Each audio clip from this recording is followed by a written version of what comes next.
विघ्नहर्ता श्री गणेश, श्री गणेश, श्री गणेश।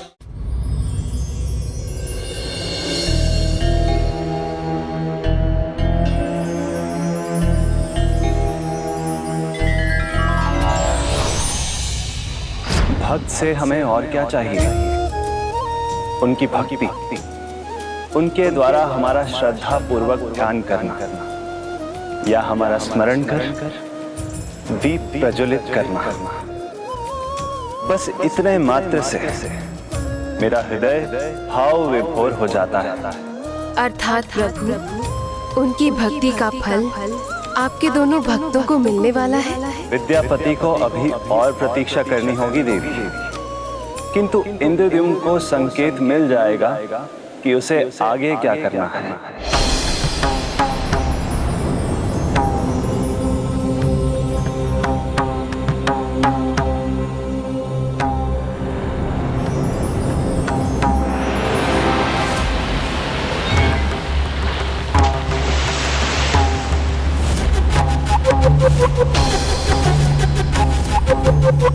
सूर्योदय के साथ कल्प वृक्ष का एक कुंदा सागर तट पर पाओगे, उसे लाओ। उसी से तुम्हें मेरी प्रतिमा का निर्माण कर उसे यहाँ स्थापित करना है। जाओ, उसे ढूंढो और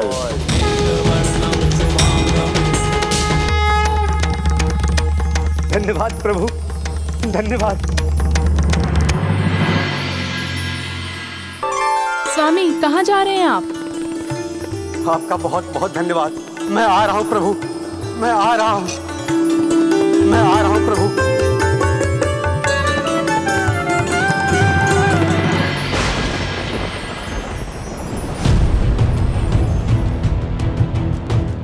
हाँ, ये उचित अवसर है। मैं प्रभु के श्री विग्रह को यहाँ से उठाकर उनके उचित स्थान तक पहुंचा सकता हूँ। किंतु भैया को क्या हो गया? वो कहाँ जा रहे हैं?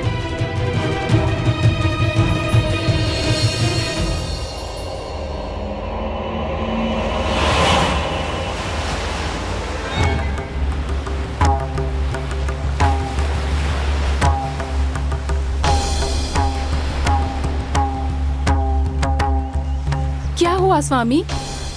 भैया, यहाँ सागर तट पर क्यों आए हैं आप?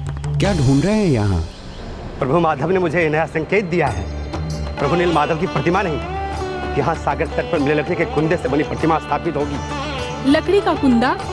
हाँ, सूर्योदय के साथ प्रभु कृपा से कल वृक्ष के लकड़ी का कुंदा स्वयं हमें सागर प्रदान करेगा।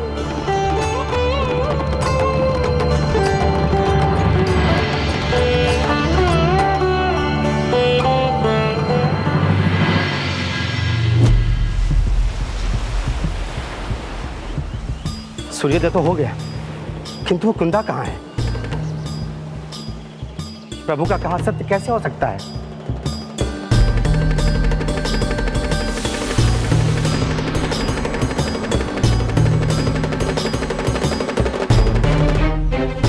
स्वामी, आपको पूर्ण विश्वास तो है ना? कहीं आपको कोई भ्रम तो नहीं हुआ? नहीं गुंडीचा, मुझे पूर्ण विश्वास है। प्रभु नील माधव ने मुझे स्पष्ट संकेत दिया है। मुझे सूखी लकड़ी के कुंदे का दृश्य दिखाया उन्होंने। ओम हरि नमः, श्री हरि नमः। ओम हरि नमः, श्री हरि नमः। विनती करूं भगवन स्वीकार करो, विनती करूं भगवन स्वीकार करो। इस सृष्टि का तुम ही उद्धार करो, उद्धार करो। विनती करूं भगवन स्वीकार करो। रच दो लीला अब हरी, रच दो लीला अब हरि, चाहे फिर से एक अवतार धरो, अवतार धरो। विनती करूं भगवन स्वीकार करो, विनती करूं भगवन स्वीकार करो। ओम हरि नमः श्री हरि नमः। ओम हरि नमः श्री हरि नमः। हम सबके पालनहारे हो, इस सृष्टि के रखवारे हो। हम सबके पालनहारे हो, इस सृष्टि के रखवारे हो। जब जब विपदा आई जग पे प्रभु आप ही बने सहारे। समाधान कोई संकट का दो, जन जन का कल्याण करो, कल्याण करो। विनती करूं भगवन स्वीकार करो।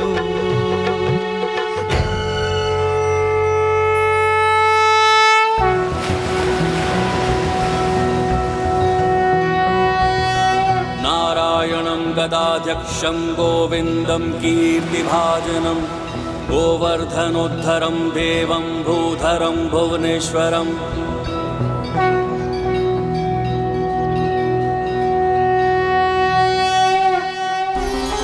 देखा, मैंने कहा था ना, यही वो लकड़ी का कुंदा है। प्रभु जगन्नाथ की जय। प्रभु श्री जगन्नाथ की जय। प्रभु जगन्नाथ जी की जय। इस कुंदे को भी मंदिर तक पहुंचाना है। भैया, इसे मैं ले चलता हूँ।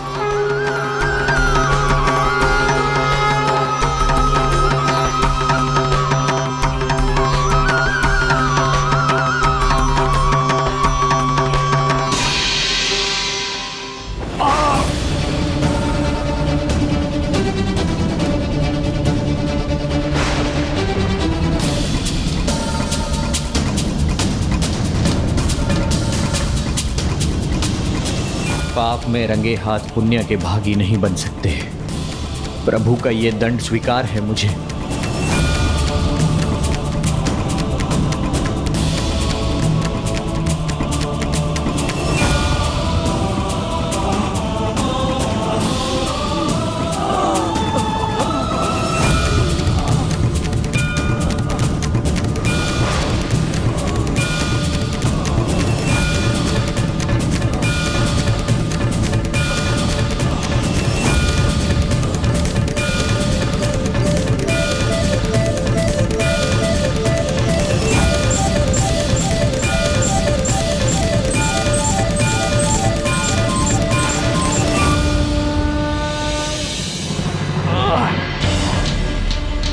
संभव है मेरे रहते ये कार्य नहीं हो सकेगा। मैं ही हट जाता हूं।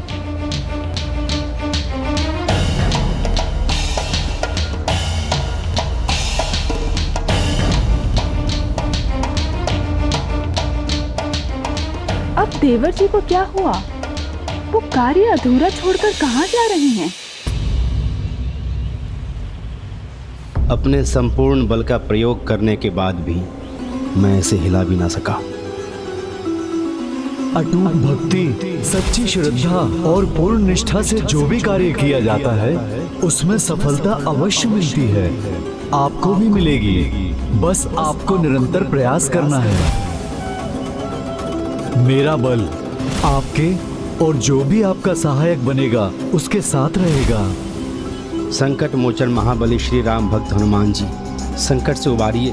मंदिर के निर्माण के समय आपने मुझे अपना बल दिया था, आज मुझे फिर आपके बल की आवश्यकता है। सहायता कीजिए प्रभु, मेरी सहायता कीजिए। निज मन मुकुर सुधारी, बरनौ रघुबर विमल जसु, जो दायक फलचारी।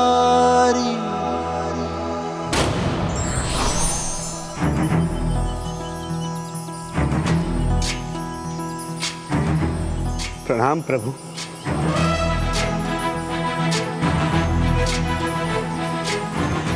प्रभु, मुझे एक बार फिर से आपके बल की आवश्यकता है। प्रभु का आदेश है, किसी दिव्य कुंद से प्रभु की प्रतिमा का निर्माण होना है, इसलिए इसे मंदिर तक ले जाने के लिए आपकी सहायता चाहिए प्रभु। महाराज इंद्रद्युम्न, कुछ कार्य ऐसे होते हैं जिसमें बल की आवश्यकता नहीं होती। कदाचित आपने प्रभु को ठीक से सुना नहीं था। उसी से तुम्हें मेरी प्रतिमा का निर्माण कर यहाँ स्थापित करना है। जाओ, उसे ढूंढो और ले आओ। हाँ प्रभु, अति उत्साह ने उस क्षण मेरी सर्व शक्ति को छीन कर दिया था। मैंने प्रभु की पूरी बात ना सुनने की मूर्खता कर बैठी। ये मूर्खता नहीं राजन, भक्ति का प्रमाण है। भक्त के लिए प्रभु से भी बड़ा प्रभु का कार्य होता है। इसी से प्रेरित होकर मैंने भी भूल की थी। मैं तो जड़ी बूटी का पूर्ण ज्ञान पाए बिना उसे लेने चला गया, जिसके परिणाम स्वरूप मुझे संपूर्ण संजीवनी पर्वत को ही लेकर आना पड़ा था। आप प्रभु के कार्य में कभी असफल नहीं हुए। आपने प्रभु कार्य के लिए सदा भागीरथी प्रयास किए हैं। कदाचित आप ही मेरा मार्गदर्शन और मेरी सहायता कर सकते हैं प्रभु। तो सुनिए राजन, इस कार्य के लिए शारीरिक बल नहीं, भक्ति का बल आवश्यक है। जिस लकड़ी के कुंदे से प्रभु नील माधव की प्रतिमा बनेगी, वो कुंदा उनके प्रिय भक्त के द्वारा कर सेवा किए बिना भला कैसे हिल सकता है? मैं कुछ समझा नहीं प्रभु, आप किस भक्त का उल्लेख कर रहे हैं? वो भक्त राजन जिसने प्रभु नील माधव की वर्षों से सेवा की है, जिसने अपना संपूर्ण जीवन प्रभु नील माधव पर न्यौछावर कर दिया। वो भक्त जिनकी देखरेख में प्रभु नील माधव स्थित थे, भला उनकी सहायता के बिना ये दिव्य कुंदा कैसे हिल सकता है?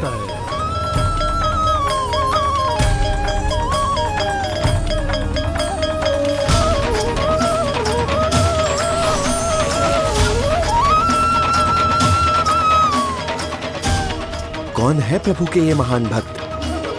ये तो सिर्फ विद्यापति बता सकता है। अनुज विद्यापति कहाँ है?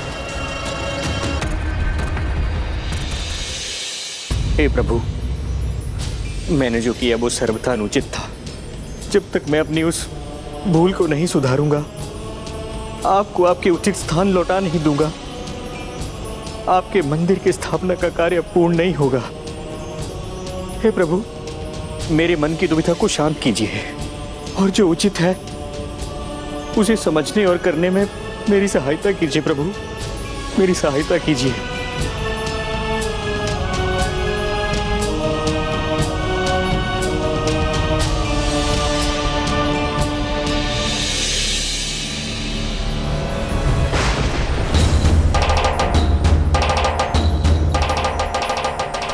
कौन हो तुम और यहाँ क्या कर रहे हो? ना परिचय दो, बताओ कौन हो तुम?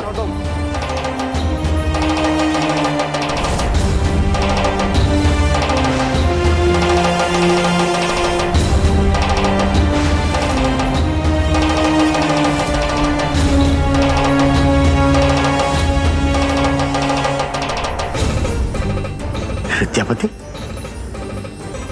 अपना मोक्ष पाकर यहाँ क्या कर रहे थे? तुम ही प्रभु को लेकर यहाँ आए और अब उन्हें छुपकर कहाँ ले जाने का प्रयास कर रहे हो? और क्यों? देवर जी, जब से आप लौटे हैं, कुछ दुविधा है आपके मन में, जो आप हमसे अपने अपनों से छिपाते आ रहे हैं। बताइए ना, ऐसे क्या बात है जो आपको इतना खाई जा रही है?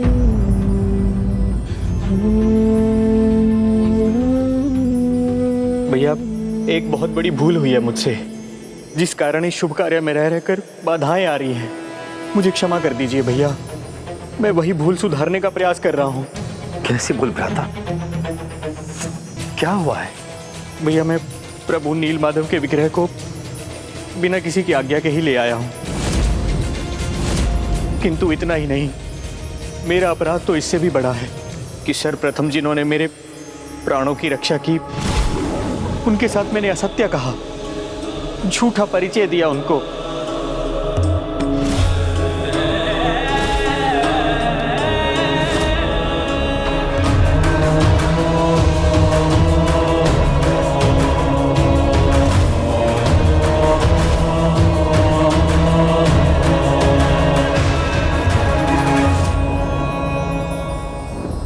ये क्या कह रहे हो भ्राता? विश्वास नहीं होता। ये कैसे हुआ? उचित अनुचित का भेद भली भांति समझते हो तुम, फिर ये अनुचित कार्य तुमने कैसे कर दिया? भैया, अपनी पत्नी को धोखा दिया मैंने। भक्त शिरोमणि और अपने श्वसुर विश्व बसु को धोखा दिया, जिनके लिए प्रभु नीलमाधव ही उनके सर्वस्व हैं, उनके जीवन का आधार हैं, जिन्हें मैंने उनसे छीन लिया। अर्थात हनुमान जी ने जिनका उल्लेख किया वो विश्व वसु ही हैं।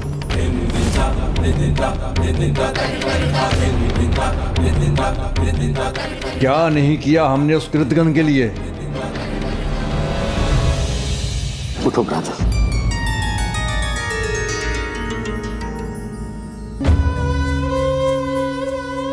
अनुज, स्वयं को दोष मत दो। यदि प्रभु की इच्छा ना होती तो तुम उन्हें कभी ना ला पाते। अवश्य वो स्वयं यहाँ आना चाहते थे। हाँ, किंतु उन्हें लाने के उपाय में तुमसे भूल हुई है। मुझे क्षमा कर दीजिए भैया।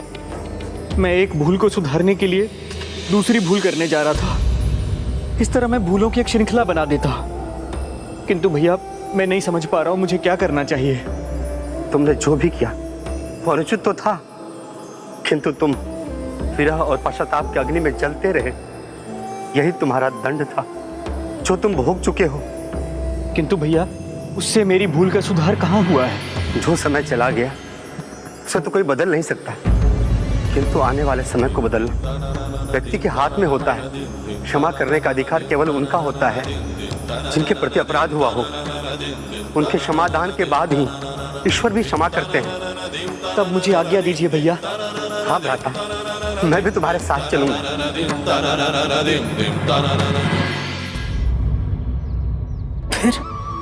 फिर क्या हुआ? क्या विश्ववसु फिर विद्यापति से भेंट करने के लिए तैयार हुए? क्या विश्ववसु ने उन्हें क्षमा कर दिया? और ललिता, उनका क्या हुआ? क्या विद्यापति ने उन्हें ढूंढ लिया? धीरज धरो माधवदास। जैसा श्री हरि ने कहा था, जो संयम रखता है सफलता भी उसी को ही मिलती है। इसलिए तुम भी संयम रखो। तुम्हें भी तुम्हारे सारे प्रश्नों के उत्तर मिल ही जाएंगे। किंतु हां, यह भी सत्य था, विश्ववसु अब विद्यापति का मुख भी नहीं देखना चाहते थे। कबीले वासियों, भूल हुई हमसे। एक भारी पर विश्वास करने का दुष्परिणाम है यह कि हमें इतना बड़ा विश्वासघात सहना पड़ा। वो दुष्ट, वो विद्यापति हमारे प्रभु, हमारे रक्षक को ही हमसे दूर ले गया। कबीले वासियों, हमें सावधान रहना होगा, बहुत सावधान। हमारे कबीले की सीमाओं की टक्कर सुरक्षा करनी होगी। अब किसी बाहरी व्यक्ति की छाया भी नहीं पड़नी चाहिए यहाँ। और यदि वह विद्यापति फिर सामने पड़ जाए तो जो उचित लगे उतना कठोर दंड देना उसे।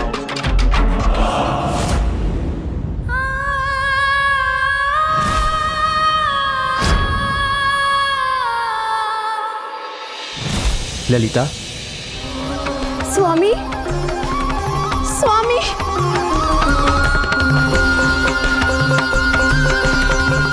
मैं जानती थी स्वामी, आप मेरे विश्वास को नहीं टूटने देंगे। आप अवश्य लौटेंगे स्वामी।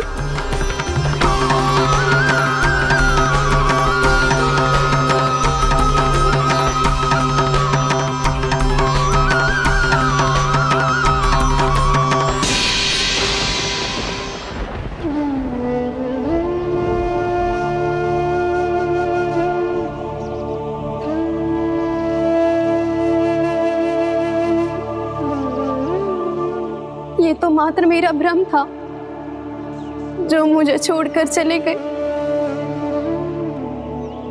हमें भी विश्वास क्यों है? उनके लौटने की आस क्यों है? मैं क्यों ऐसी आशा कर रही हूँ जिसका परिणाम केवल निराशा ही है?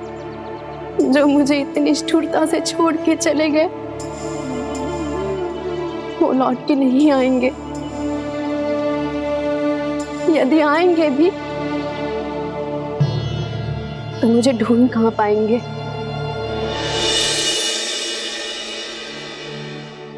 मैं यहाँ लौट तो आया हूँ, किंतु क्या मुख दिखाऊंगा ललिता को?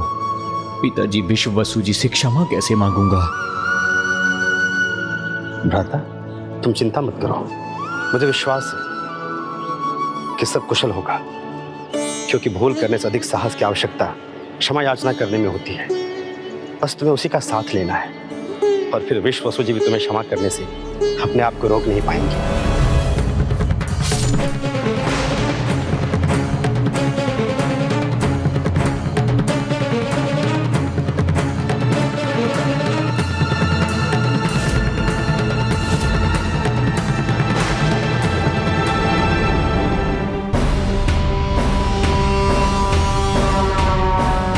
हम यहाँ युद्ध करने नहीं आए। सैनिकों, अपने अस्त्र नीचे रखो।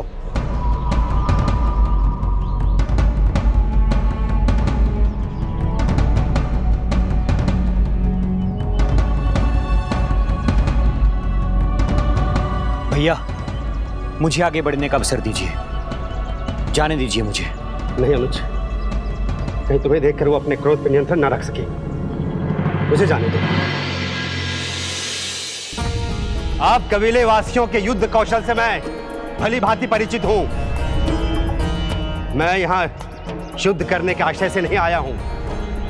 मेरा नाम इंद्रद्युम्न है, महाराज इंद्रद्युम्न। मैं आपके कबीले के मुखिया विश्ववसु जी से भेंट करना चाहता हूं। राजा हो या रंक हो, उस दुष्ट ने हमारे साथ जो किया है, उसके बाद किसी भी बाहरी का प्रवेश यहाँ वर्जित है। हमें ज्ञात है कि हमसे भूल हुई है। हम उसके लिए क्षमा मांगकर विश्ववसु को प्रभु के महान कार्य के लिए आमंत्रित करना चाहते हैं। बस एक बार धोखा हो चुका हमें, अब फिर से किसी बाहरी की मीठी बातों पर विश्वास नहीं करेंगे। मैं आपका अपराधी आपके सामने हूँ, आपको मुझे जो भी दंड देना हो अवश्य दे, किंतु प्रभु नील माधव के लिए, उनके कार्य के लिए मेरे भ्राता महाराज इंद्रद्युम्न को विश्ववसु जी से भेंट करने दीजिए। प्रभु नील माधव को तो तुम ले गए छल से, अब भुगतो इसका दंड। रुको,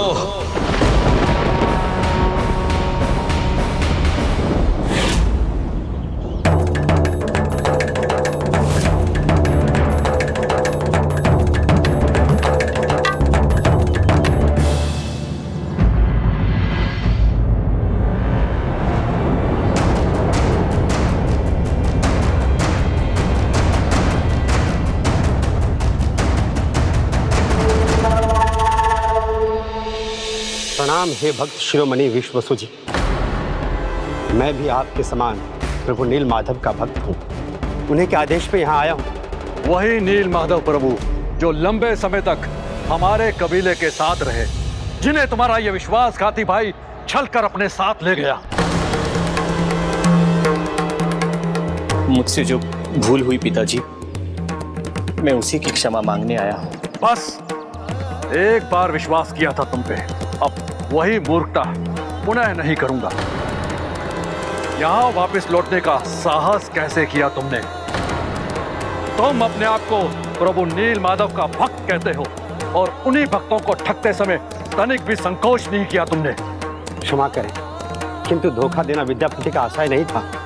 वो तो जगत कल्याण करना चाहता था। धोखे से किया गया कोई भी कार्य प्रभु कार्य नहीं होता, और प्रभु के भक्तों को उनसे दूर करना तो कदापि नहीं। और इस दुष्ट ने हमें प्रभु नील माधव के साथ से वंचित कर दिया है। मुझे क्षमा कर दीजिए, मैंने आपको दुख पहुंचाया है, संपूर्ण कबीले के विश्वास का अपमान किया। मुझे क्षमा करना आपके लिए सरल नहीं है, किंतु इसमें मेरे भैया का कोई दोष नहीं है। मेरी आपसे विनती है, बस एक बार आप सुन लीजिए कि वो क्या कहना चाहते हैं। मुझे ज्ञात है विद्यापति ने जो किया उचित ना था, किंतु हे भक्त शिरोमणि, हम दोनों का प्रभु के प्रति अटल विश्वास है। प्रभु की इच्छा के बिना कुछ भी संभव नहीं। यदि वो ना चाहते तो विद्यापति यहाँ से प्रभु को कदापि ना ले जा सकते।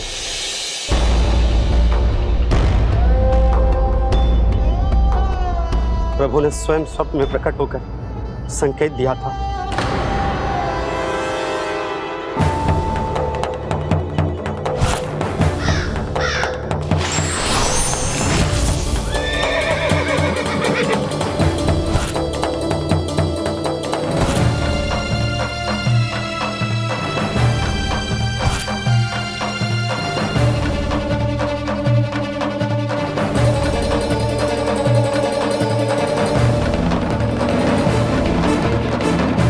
प्रभु पर विश्वास है, किंतु इसका अर्थ यह नहीं कि मैं किसी पर भी विश्वास कर लूं। आपके भ्राता ने जो विश्वासघात किया है, उसके बाद तो मैं किसी पर भी विश्वास नहीं कर सकता। क्या आधार है आपके इस सत्य का? स्वयं प्रभु नीलमाधव। तुम भूल रहे हो, तुम ही उन्हें मुझसे दूर ले गए हो। एक सच्चा भक्त कभी भगवान से दूर नहीं हो सकता, और न भगवान अपने भक्त से। भले ही नीलमाधव के विग्रह आपसे दूर हुए हैं, किंतु विचार कीजिए, एक भक्त के हृदय से भगवान को कोई दूर कैसे कर सकता है? वो तो आज भी आपके हृदय में बसे। आपको हम या अन्य कोई और धोखा दे सकते हैं, किंतु आप भी जानते हैं कि प्रभु श्री नीलमाधव आपको धोखा नहीं देंगे। आप उन्हीं से पूछ लीजिए कि आपको हम पर विश्वास करना चाहिए या नहीं। आप उन्हीं से पूछ लीजिए कि आपको हम पर विश्वास करना चाहिए या नहीं।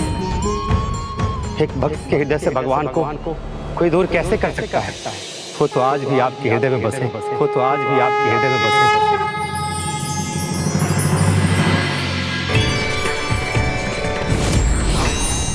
मेरे प्रिय भक्त विश्वासु, भविष्य में होने वाली घटना का ज्ञान था तुम्हें, और जिसे ज्ञान होता है उसे व्यर्थ चिंता नहीं करनी चाहिए। कबीले का मुखिया होने के नाते, कबीले के हर एक सदस्य के नाते, कबीले के हर एक सदस्य के लिए तुम्हारा भाव समान है। तो तनिक विचार करो, मैं भी तो समान रूप से ही सभी भक्तों को देखता हूँ, फिर मेरी कृपा केवल तुम्हारे कबीले तक कैसे सीमित रह सकती है? उस पर तो संपूर्ण धरतीवासियों का अधिकार है। और मेरा प्रिय भक्त क्या ऐसा चाहेगा कि मेरी कृपा और आशीर्वाद से कोई भी भक्त वंचित हो जाए? जगन्नाथपुरी में मेरे विग्रह की स्थापना का प्रथम कार्य तुम्हारे ही हाथों से होगा। इतने वर्षों से तुमने मेरी सेवा की है, उसके लिए ये मेरा आशीर्वाद है। अब चुनाव तुम्हें करना है। तुम्हें अपने नीलमाधव चाहिए या अपने नीलमाधव का आशीर्वाद?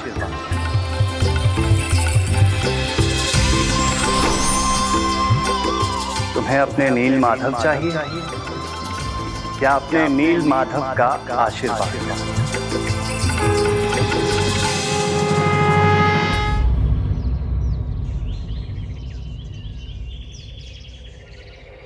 उचित कहा तुमने।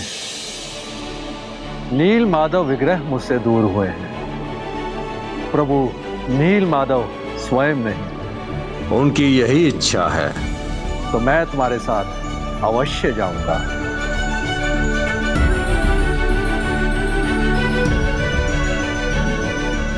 पिताजी, मैं आपका दोषी हूं, अब तो मुझे क्षमा कर दीजिए।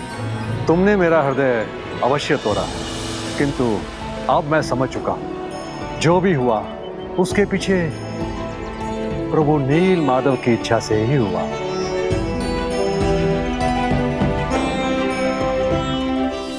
मैं तुम्हें क्षमा करता हूं।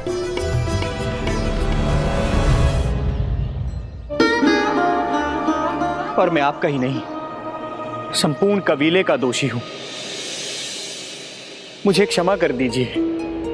और सबसे अधिक दोषी मैं अपनी पत्नी ललिता का हूं।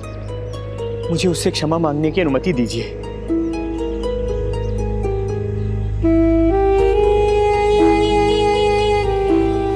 क्या हुआ? आप सभी ने ललिता का नाम सुनते ही अपना चेहरा उदास क्यों कर लिया?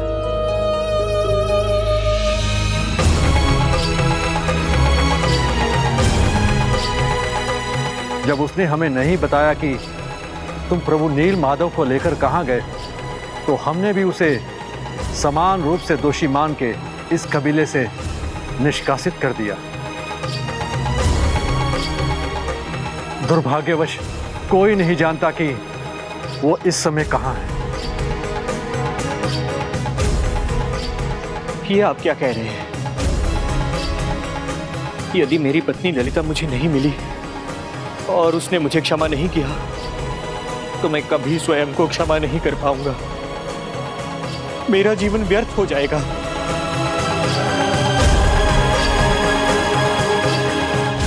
चिंता मत करो भ्राता, हम प्रभु नील माधव श्री जगन्नाथ की कृपा से देवी ललिता को भी ढूंढ ही लेंगे। हम सभी सहायता करेंगे तुम्हारी। विद्यापति को जब पता चला कि ललिता को कबीले से निष्कासित कर दिया गया है तो उसने विनती की।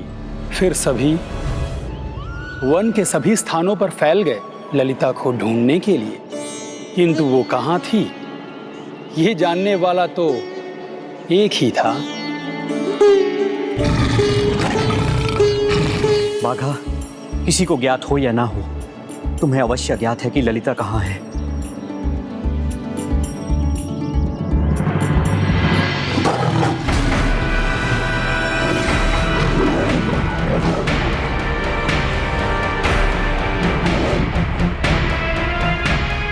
बाघा, ये बाघा किस पर क्रोधित हो रहा है?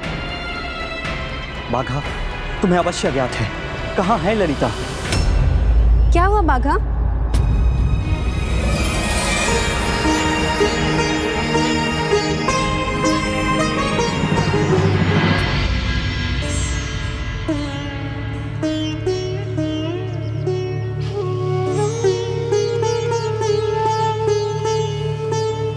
नहीं,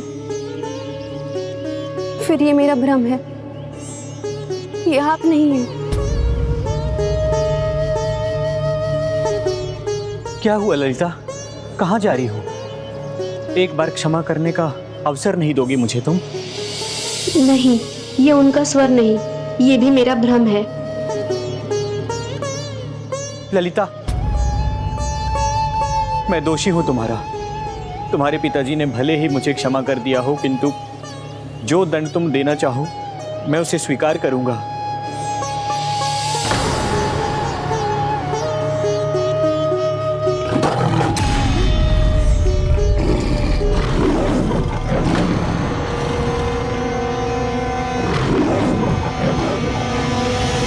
बाघा, क्या ये वास्तव में है यहाँ? हाँ ललिता, मैं ही हूं। मैं तुम्हें अपने साथ ले जाने आया हूं।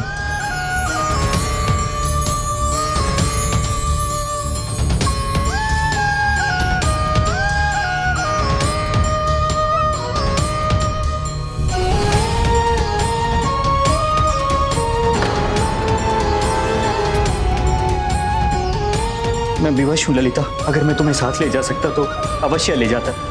अब क्यों आए हैं आप यहाँ? आप यहाँ से जाते समय मुझे ही नहीं बल्कि मेरी कोख में पल रही संतान को भी छोड़ के गए थे। संतान? मेरी संतान? हाँ,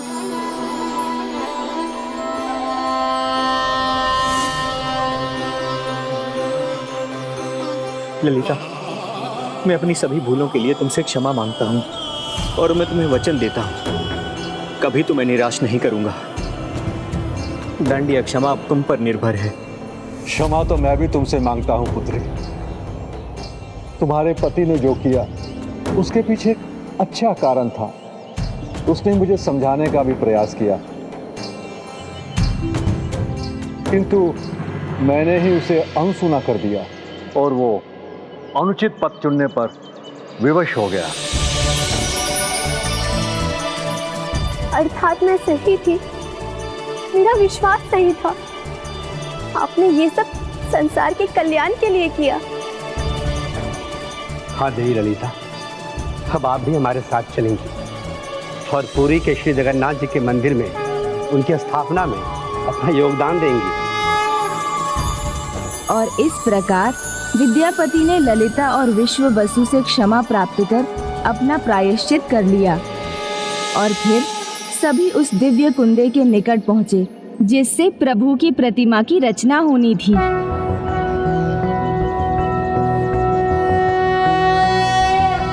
नारायणाय सुरमंडन मंडनाय नारायणाय सकल स्थिति कारणाय नारायणाय भवभीति निवारणाय नारायणाय प्रभवाय नमो नमस्ते। जगन्नाथ की श्री नीलमाधव की जय जगन्नाथ प्रभु नीलमाधव की जय जगन्नाथ प्रभु नीलमाधव की प्रभु जगन्नाथ जी की प्रभु जगन्नाथ जी की प्रभु जगन्नाथ जी की प्रभु जगन्नाथ जी की प्रभु नीलमाधव की।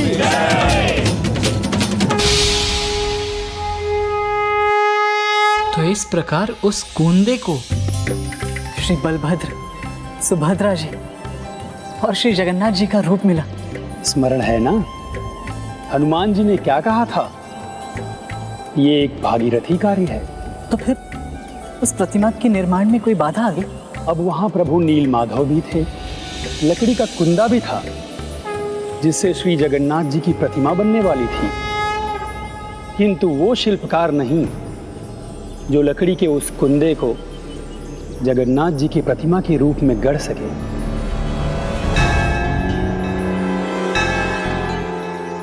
कोई प्रभु के श्री विग्रह को देख पाने में असमर्थ था।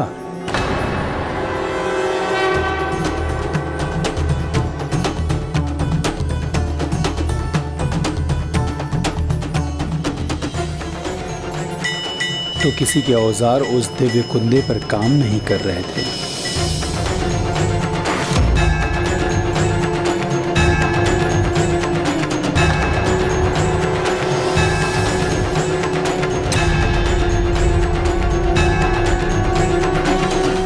आपने तो मेरी जिज्ञासा और बढ़ा दी। प्रभु की प्रतिमा की रचना बिना किसी रचनाकार के कैसे संभव हो? और यदि कोई सक्षम शिल्पकार ही नहीं था तो फिर प्रभु की प्रतिमा की रचना कैसे हुई? बताइए ना, इंद्रद्युम्न ने इस समस्या का समाधान कैसे किया? भैया, हमारी प्रतीक्षा समाप्त होने वाली है। हाँ महाराज, हमने अनेक श्रेष्ठ मूर्तिकार और शिल्पकार ढूंढ लिए हैं। कहाँ हैं वो? आइए, पधारिए।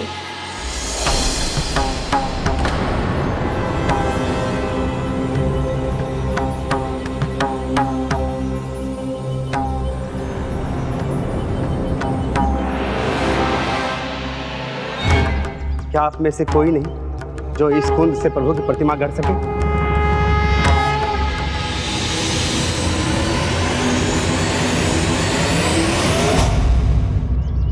क्षमा कीजिए महाराज, हम में से कुछ पत्थर पर शिल्प रचना करते हैं, ये मिट्टी से मूर्ति बनाते हैं, किंतु काष्ठ से मूर्ति बनाने वाला हम में से कोई भी नहीं। वो काष्ठ पर कार्य करना भी चाहे तो ऐसे अद्भुत काष्ठ की प्रतिमा बनाने के लिए उचित औजार नहीं है महाराज हमारे पास। महाराज, हम तो प्रभु के दर्शन करने में भी सक्षम नहीं हैं, तो हम उनकी प्रतिमा क्या गढ़ पाएंगे? हमें तो ये भी ज्ञात नहीं है कि प्रभु जगन्नाथ जी दिखाई कैसे देते हैं, उनका स्वरूप क्या है, कैसा है। क्षमा करें महाराज, हम में से किसी से भी यह कार्य नहीं हो पाएगा।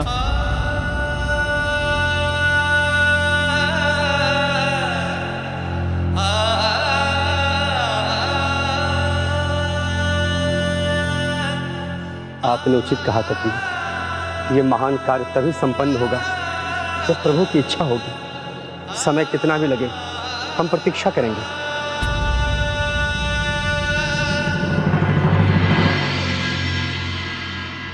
तो फिर क्या हुआ? क्या वो किसी योग्य शिल्पकार को ढूंढ सके?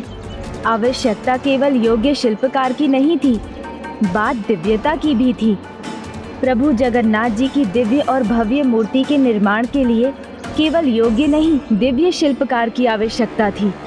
किंतु यदि धरती पर इतना दिव्य शिल्पकार था ही नहीं, तो फिर प्रभु जगन्नाथ जी की इतनी दिव्य, इतनी सुंदर और अद्भुत प्रतिमा की रचना कैसे हुई?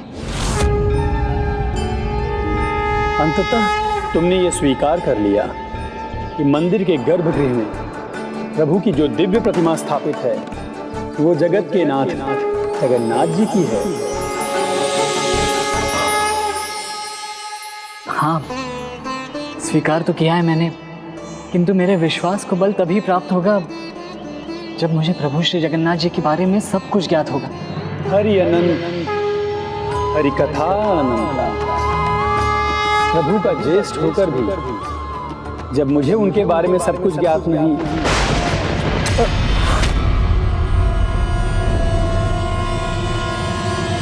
मेरा अर्थ है बलभद्र, बलराम जी।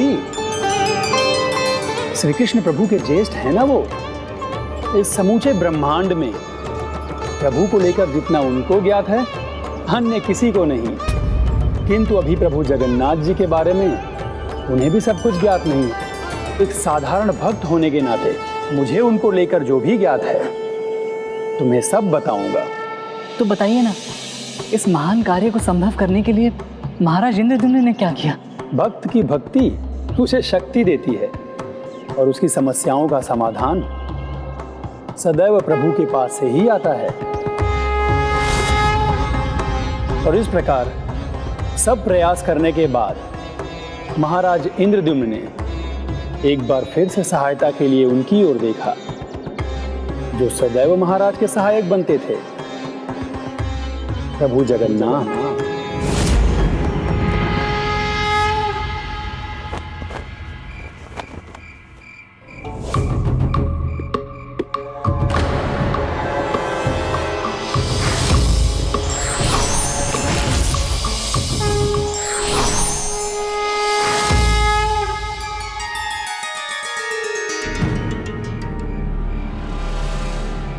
प्रभु, आपका काज अधूरा है तो मेरे नेत्रों में नींद कहाँ से आएगी?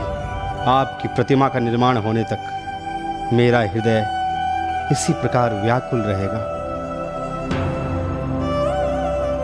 कदाचित प्रभु के पास जाने से ही मुझे शांति का आभास हो और प्रभु काज करने का कोई मार्ग सूझे।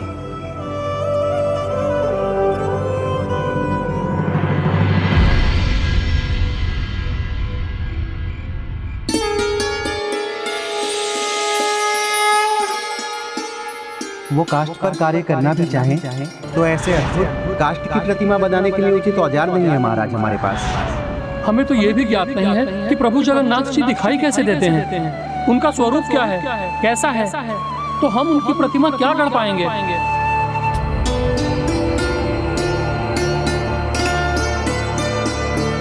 प्रभु, भक्त की विनती सुनिए, मुझे उचित मार्ग दिखाइए, कोई संकेत दीजिए प्रभु।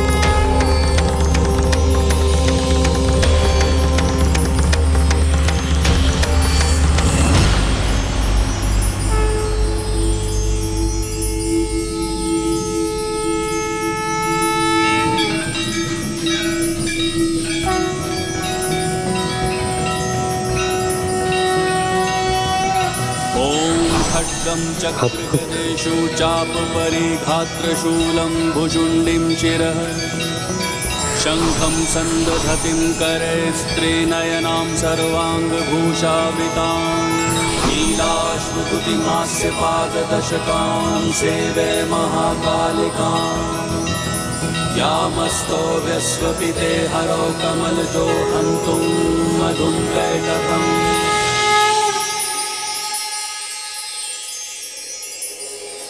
प्रभु, मैं धन्य हो गया आपके स्वरूप के दर्शन पाकर। किंतु प्रभु, आपके दर्शन तो सभी भक्तों को मिलने चाहिए। ये तभी संभव है जब वो योग शिल्पकार मिले जो आपके स्वरूप से भली भांति परिचित हो, समर्थ हो, जो आपकी प्रतिमा रख सके। प्रभु, आपके शरण में हूं, सदा की भांति मेरा मार्गदर्शन कीजिए प्रभु।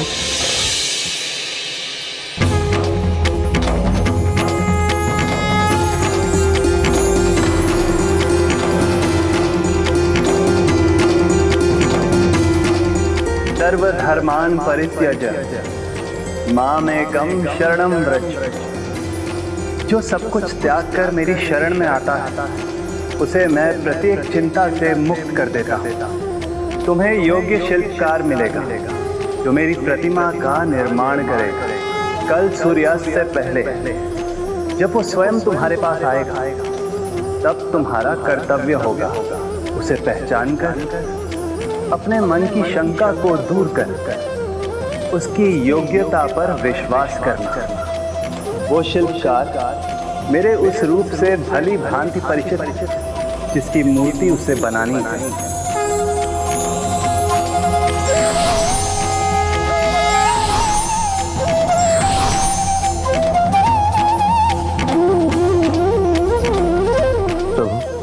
मैं उन शिल्पकार को पहचानूंगा कैसे?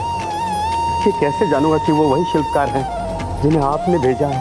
व्यक्ति का आचरण उसके व्यवहार और उसकी योग्यता परीक्षा के परिणाम से ही ज्ञात होती है। तुम्हें भी उस शिल्पकार की परीक्षा लेनी होगी।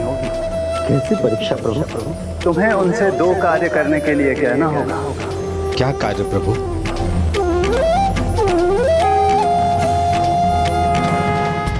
अगले दिन सभी के मन में यही प्रश्न उत्पन्न हुआ जब महाराज इंद्रद्युम्न ने उन्हें अपने आभास के बारे में बताया। अब किसी शिल्पकार को ढूंढने की कोई आवश्यकता नहीं है अनुज विद्यापति। ना अब तुम्हें यहाँ वहाँ भटकना है और ना ही उस दिव्य शिल्पकार को ढूंढना है। विश्ववसु जी, ना ही अब आपको कहीं कोई संदेश भेजना है। तो क्या हमें वो शिल्पकार मिल गए स्वामी? नहीं, अभी नहीं, किंतु स्वयं प्रभु ने मुझे कहा है अब हमें कहीं नहीं जाना है। हम जिस शिल्पकार को ढूंढ रहे हैं वो स्वयं यहाँ आएंगे हमारे पास। किंतु भैया, हमने संपूर्ण जम्बूद्वीप में संदेश भिजवाया है। संभव है अनेकों शिल्पकार आए हैं। उसमें वो योग्य शिल्पकार कौन है ये हमें कैसे ज्ञात होगा? उनका उपाय है मेरे पास। उनसे बस 2 सरल कार्य करने को कहना है। वो जो कर सकेंगे वही वो शिल्पकार होंगे। 2 कार्य? कौन से 2 कार्य स्वामी? समय आने पर आप सभी को ये भी ज्ञात हो जाएगा, किंतु हमें अभी एक ही कार्य करना है, उन महान शिल्पकार की प्रतीक्षा।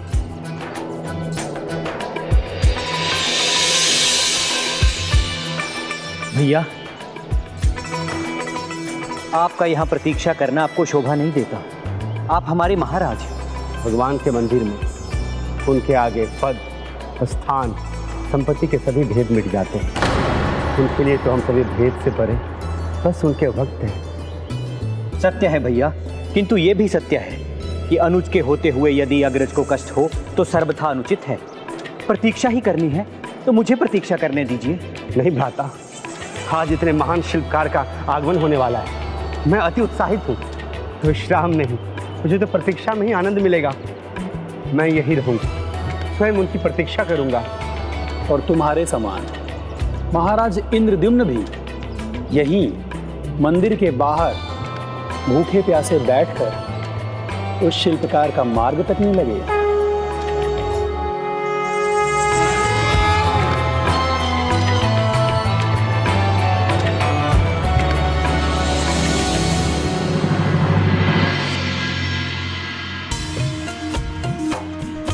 भैया, ये शिल्पकार नहीं है, ये तो पुष्प एकत्र कर लाने वाले हैं।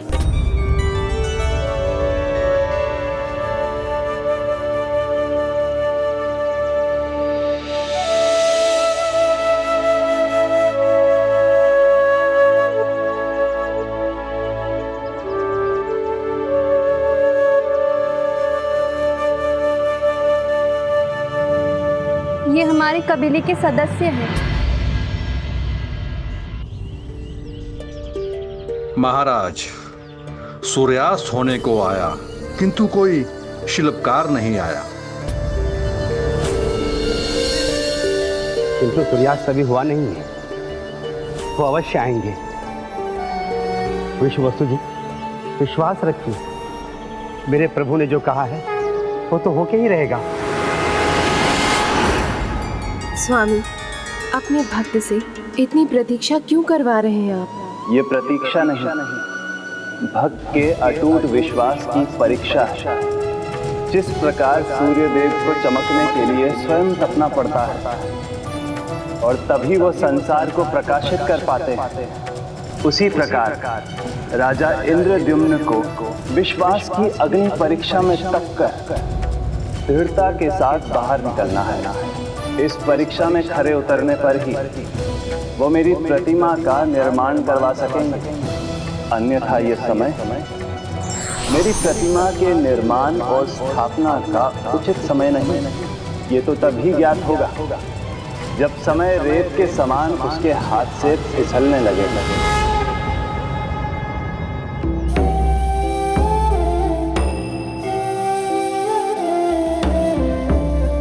वो देखिए स्वामी, सूर्य देवता अपनी अंतिम किरणों को समेटकर हमारी आंखों से ओझल होने वाले हैं। हाँ भैया, अब तो सूर्य देव भी आकाश से प्रस्थान होने वाले हैं, किंतु आगमन किसी का नहीं हुआ।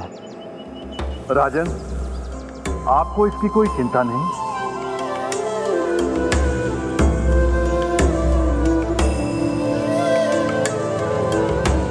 स्वामी देखिए, कोई आ रहा है।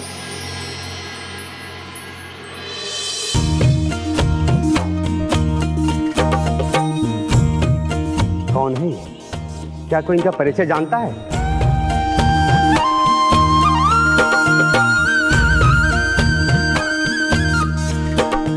प्रणाम, आपका स्वागत है। क्या आप काष्ठ शिल्पकार हैं? हाँ राजन, जैसे ही मैंने सुना कि आप मुझे ढूंढ रहे हैं, दूर स्थित अपने नगर से चलकर सीधा यहाँ आ गया। आपके कार्य के लिए मैं सर्वथा योग्य हूँ। व्यक्ति का आचरण उसके व्यवहार और इसकी योग्यता परीक्षा के परिणाम से ही ज्ञात होती है। क्या हुआ राजन, क्या आपको मेरी योग्यता पर विश्वास नहीं? एक कलाकार भूखा प्यासा रह सकता है, किंतु अपनी कला और योग्यता का अपमान नहीं सह सकता। यदि मेरी योग्यता आंकने के लिए आपके मन में मेरी परीक्षा लेने का विचार है, तो ये मुझे स्वीकार नहीं। शिल्पकार,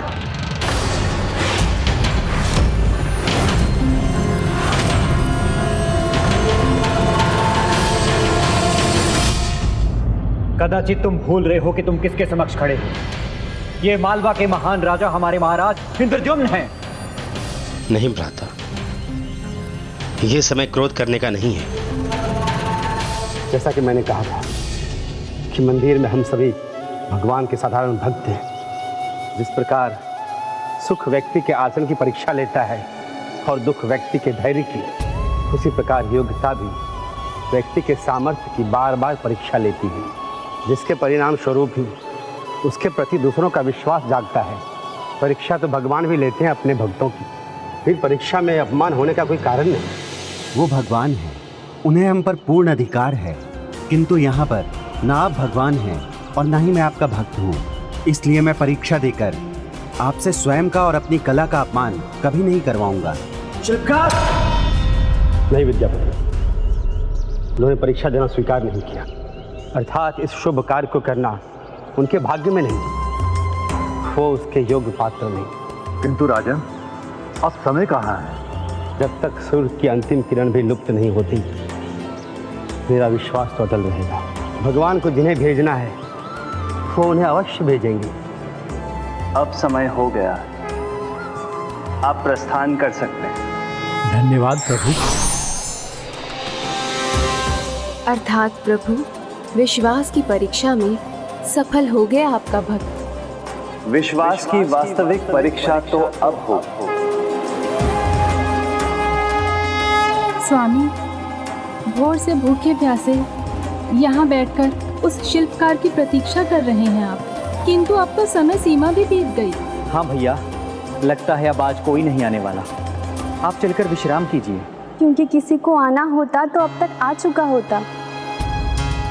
हाँ, संभव है महाराज, जो शिल्पकार अभी आए थे और जिन्होंने परीक्षा देने से मना कर दिया था, कदाचित वही थे जिन्हें आज आना था, किंतु आरंभ में ही वो असफल हो गए।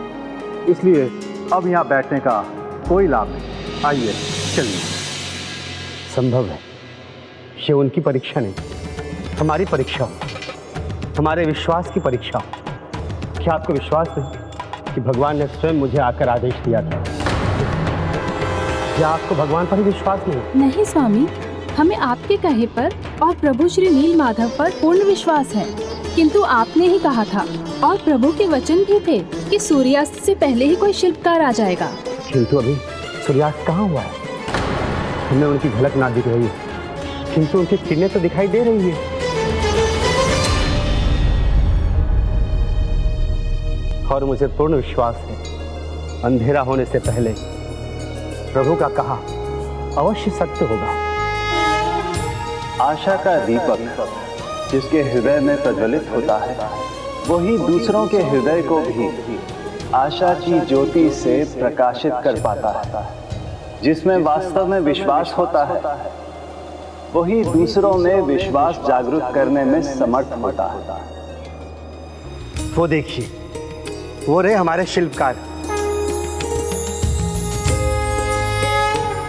आपको विश्वास है महाराज कि वही हैं? मुझे पूर्ण विश्वास है कि वही हैं जिनकी प्रतीक्षा हम दिन भर से कर रहे हैं।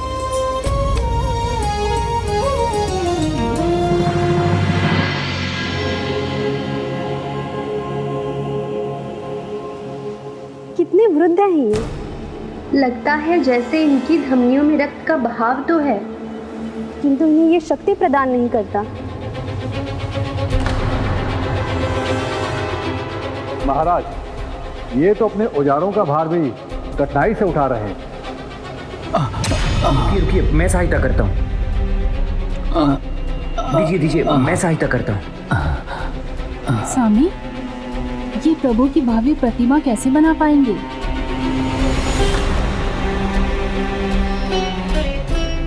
मुझे प्रभु पर अटल विश्वास है। उन्होंने जिन्हें भेजा है वो अवश्य ही समर्थ भी होंगे।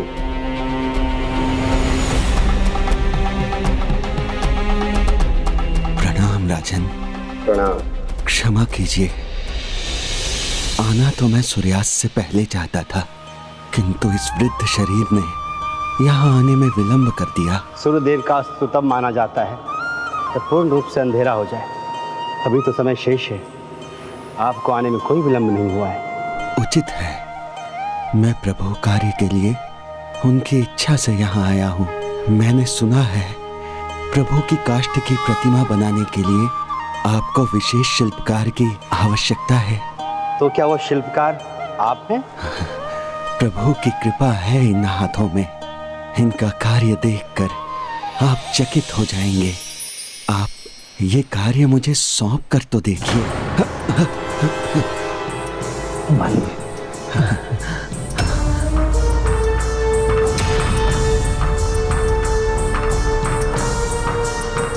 ये वो शिल्पकार कैसे हो सकते हैं जो स्वयं को भी नहीं संभाल पा रहे हैं और न अन्य किसी वस्तु को? भला ये कैसे कर सकेंगे ये महान कार्य?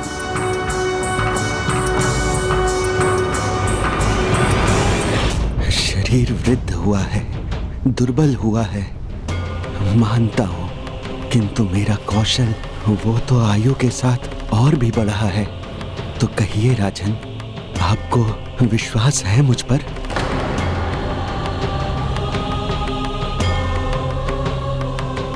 क्या ये महत्वपूर्ण कार्य मुझे सौंपेंगे?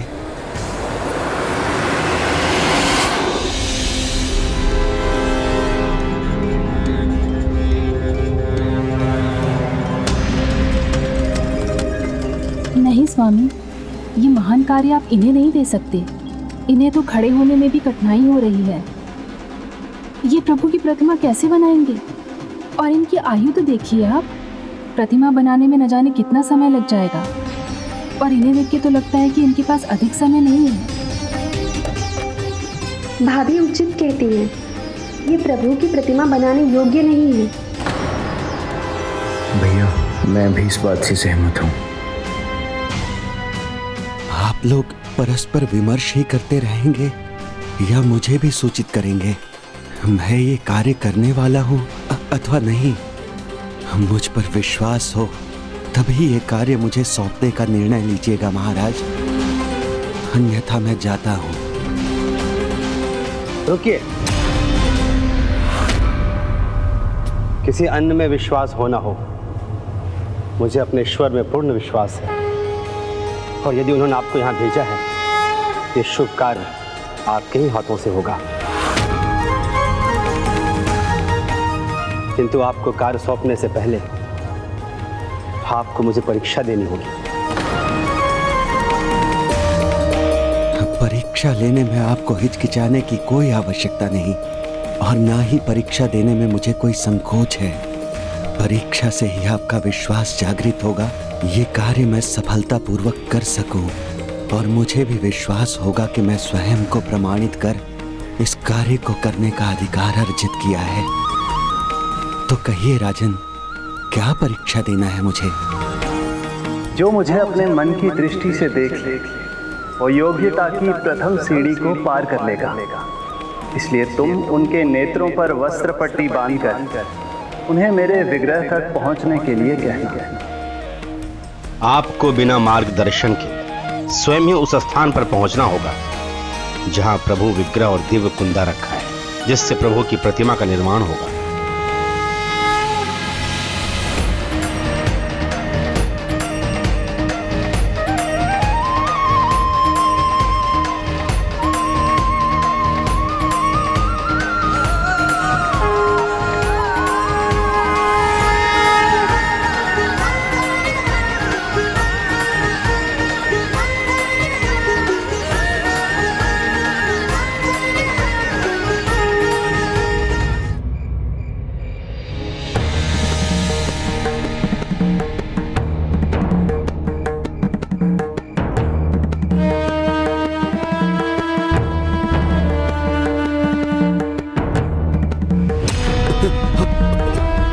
मुझे तो इन वृद्ध शिल्पकार की अवस्था देखकर इनकी ही चिंता हो रही है।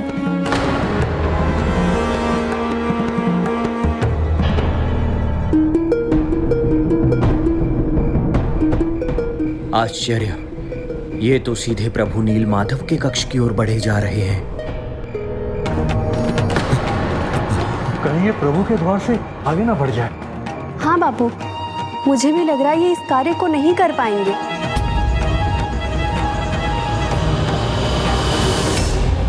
हरि बोल।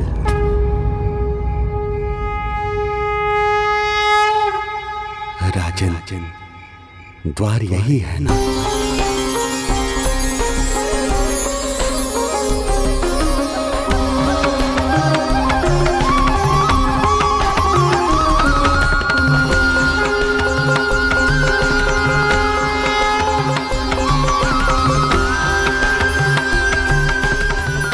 प्रभु, क्या हम प्रभु के निकट आ चुके हैं राजन? अद्भुत, अवश्य।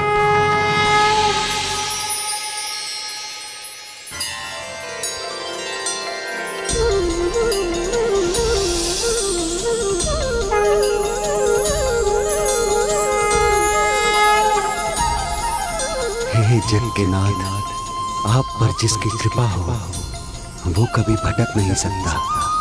आपको कोटि कोटि नमन।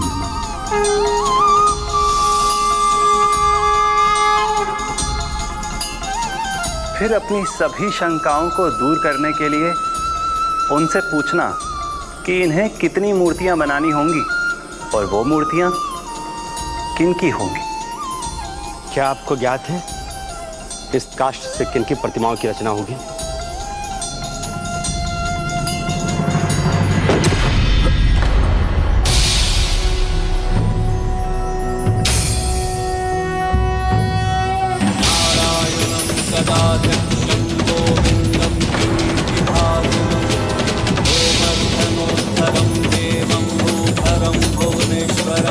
अद्भुत, सर्वथा अद्भुत।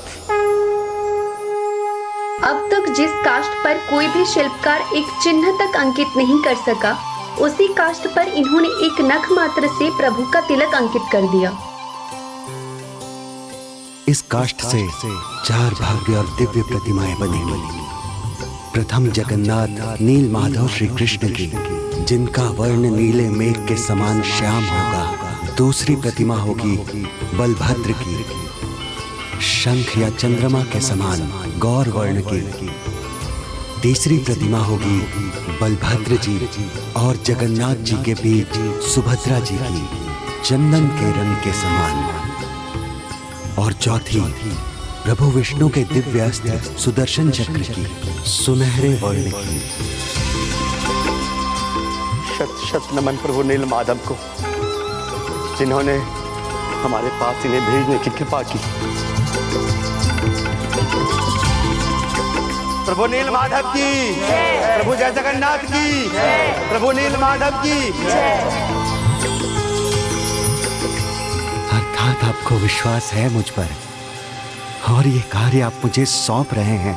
हाँ, मैं जान गया हूं आपको मेरे प्रभु ने भेजा है। जहां प्रभु की इच्छा वही मेरी इच्छा। ये लीजिए, अपने औजार लीजिए। रुकिए राजन,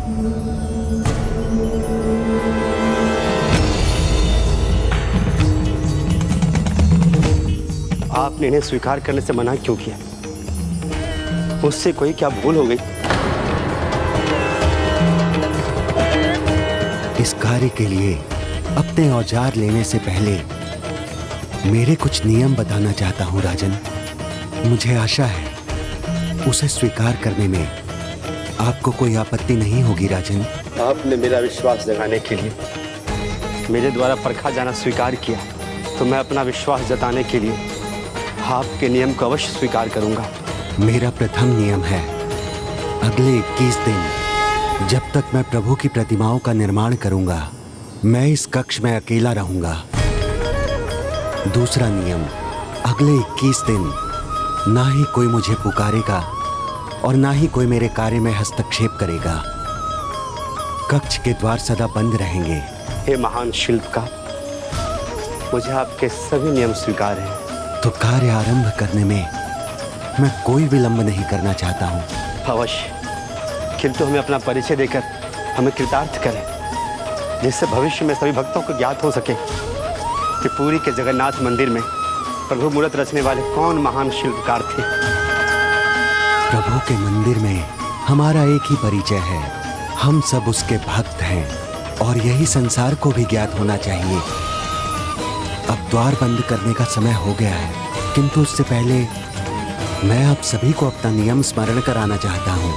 यदि किसी ने भी 21 दिन की अवधि के पहले इस द्वार को खोला, मेरे कार्य में किसी भी प्रकार की बाधा डाली, तो मैं उसी क्षण यहाँ से प्रस्थान कर जाऊंगा और फिर प्रभु की प्रतिमा जितनी भी रची हो वही उनका स्वरूप होगा जो यहाँ स्थापित होगा, क्योंकि मेरे सिवाय इस संसार में कोई भी इस प्रतिमा को नहीं रच पाएगा, मेरा अधूरा कार्य पूर्ण नहीं कर सकेगा।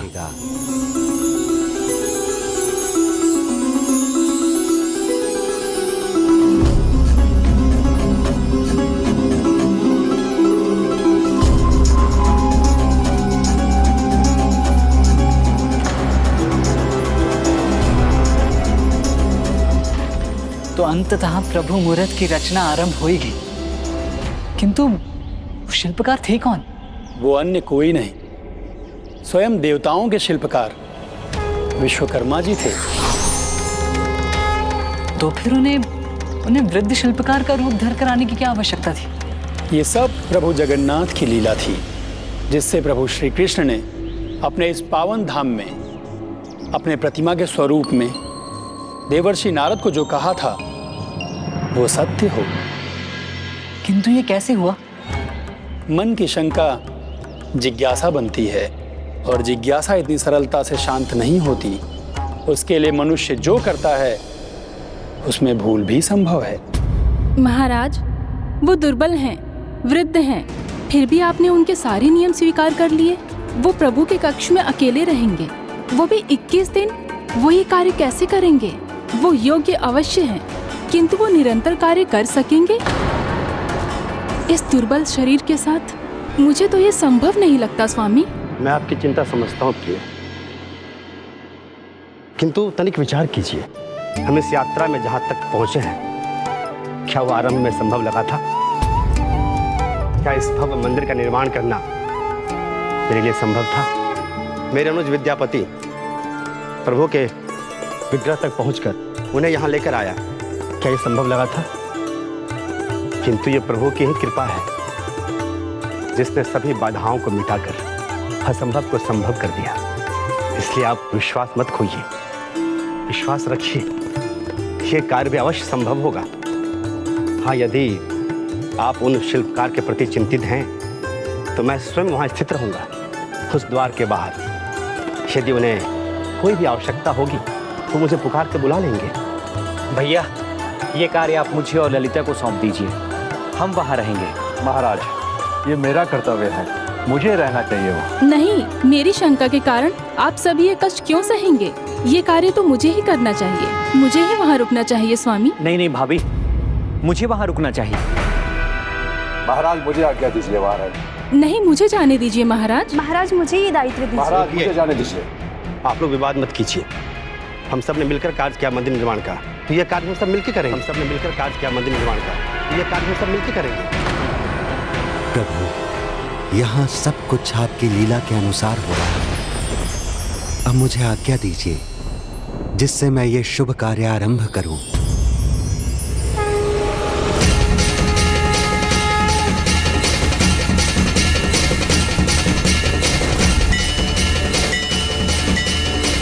ओम श्री हरिनारायण, ओम श्री हरिनारायण। ये स्वर संकेत है कि प्रभु हम सबसे ये काम करवाना चाहते हैं। तो प्रथम बारी मेरी होनी चाहिए।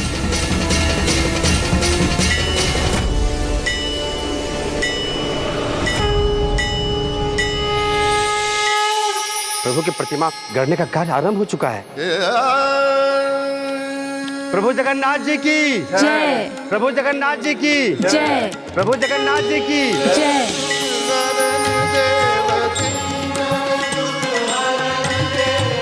संतन हितकारी। हरे कृष्णा हरे कृष्णा हरे कृष्णा कृष्णा कृष्णा हरे हरे, हरे राम राम राम हरे हरे, हरे कृष्णा कृष्णा कृष्णा हरे हरे, हरे राम राम राम हरे हरे। अजामिल गीत प्यार इनमें कहो कौन साध। अजामिल हरे कृष्णा कृष्णा कृष्णा हरे हरे, हरे राम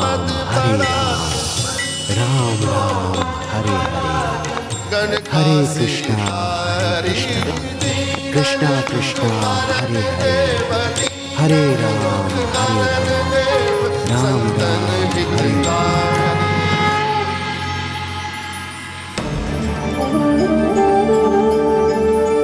शिल्पकार जी निरंतर कार्य कर रहे हैं, जल ग्रहण करने के लिए भी बाहर नहीं आए।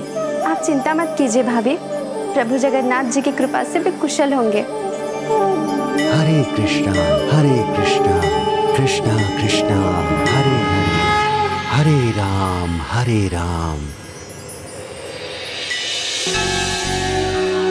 कृष्णा कृष्णा कृष्णा हरे हरे, हरे राम राम राम हरे हरे।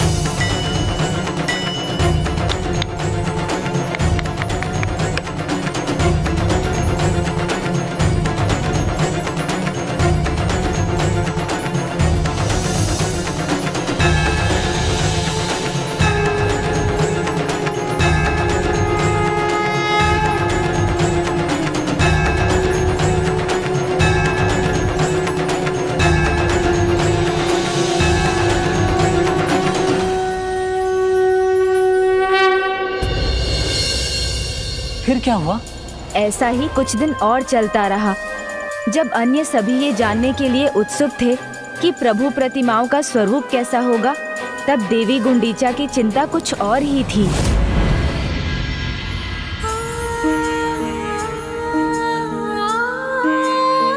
उनके औजारों की ध्वनि निरंतर कम होती जा रही है। मैं बस ये चाहती हूँ वो स्वस्थ हों और इस कार्य को संपन्न कर सकें। मेरा मन अधीर हो रहा है। प्रभु की प्रतिमाओं का स्वरूप कितना मनोहर होगा। मुझे पूर्ण विश्वास है प्रभु के इन स्वरूप का दर्शन बहुत सुखदायी होगा। उनके शुभ दर्शन से सभी भक्तों के मन तृप्त होंगे।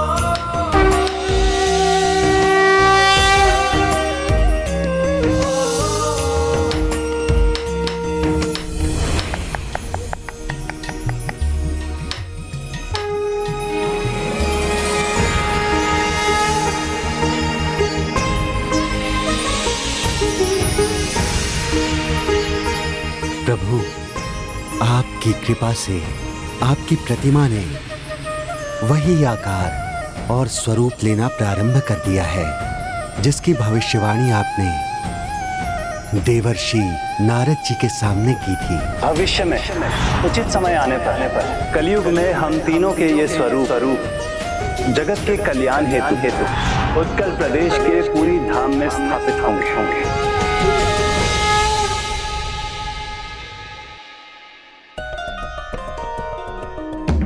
उन्होंने कार्य रोक दिया है स्वामी। जब से आरंभ किया था तब से ये प्रथम बारी हुआ है। ना कोई स्वर, ना ही कोई ध्वनि सुनाई दे रही है भीतर से।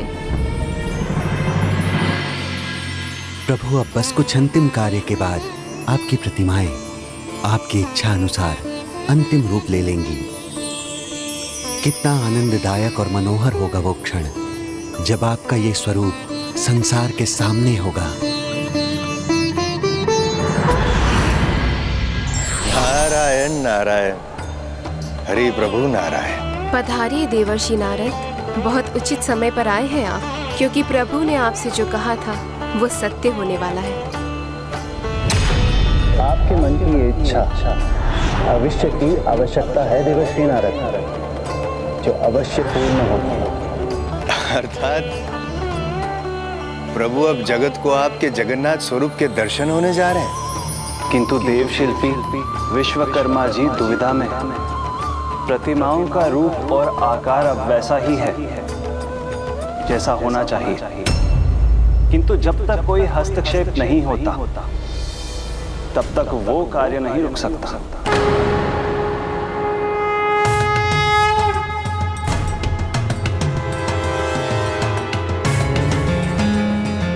प्रभु, मेरी सहायता कीजिए। यदि शीघ्र मेरा नियम भंग नहीं हुआ, किसी ने द्वार नहीं खोला, तो मुझे कार्य करते रहना होगा और मुझे हाथ पांव के साथ आपकी प्रतिमाएं रचनी होंगी। जो उचित नहीं होगा। उचित कहा था ना मैंने स्वामी।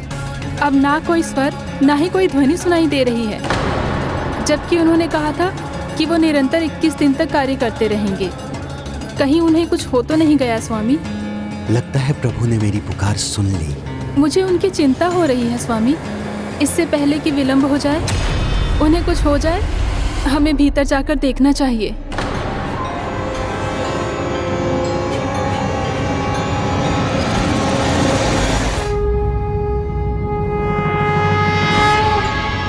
मुझे अपने प्रभु पे पूर्ण विश्वास। वो जो भी करेंगे भला ही करेंगे। हमें चिंता करने की कोई आवश्यकता नहीं है प्रिय। प्रभु का आशीर्वाद है हमारे साथ। मुझे विश्वास है कि वो भीतर स्वस्थ और सकुशल होंगे।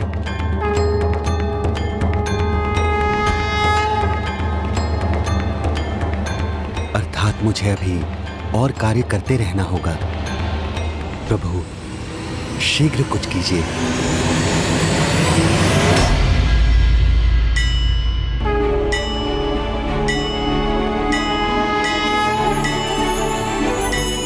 देखा, उन्हें कुछ नहीं हुआ है। वो अपने कार्य के निरीक्षण के लिए कुछ देर के लिए रुके भर होंगे। अब आप लोग जाइए और विश्राम कीजिए। मैं यहीं रहूंगा। नहीं स्वामी, मुझे विश्राम की आवश्यकता नहीं। मुझे यहीं रुकना चाहिए। ये मेरी बारी है। उचित है देवी, किंतु आप चिंता मत कीजिएगा। उन्हें जब रुकना होगा तभी रुकेंगे।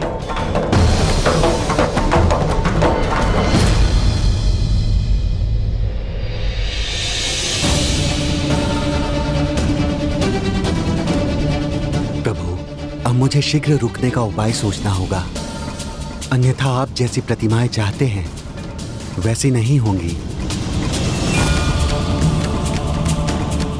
नारायण नारायण, प्रभु अब तो आप ही कुछ कीजिए।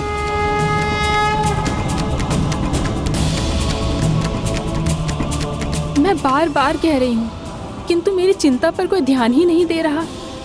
शिल्पकार जी के कार्य की ध्वनि निरंतर कम होती जा रही है।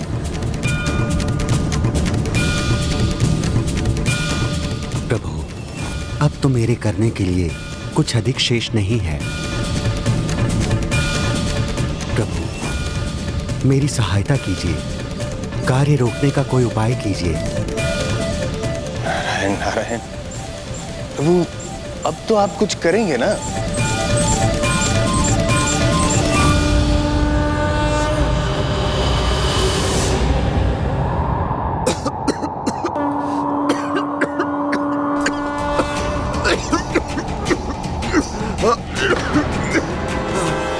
शिल्पकार जी का स्वास्थ्य बिगड़ रहा है।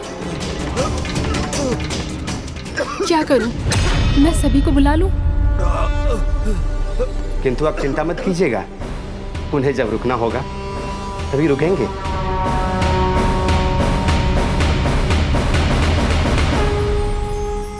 प्रभु, अब बस अंतिम 3 चिन्ह अंकित करने हैं। अब कुछ शेष नहीं रह जाएगा। अब सहायता में देर मत कीजिए।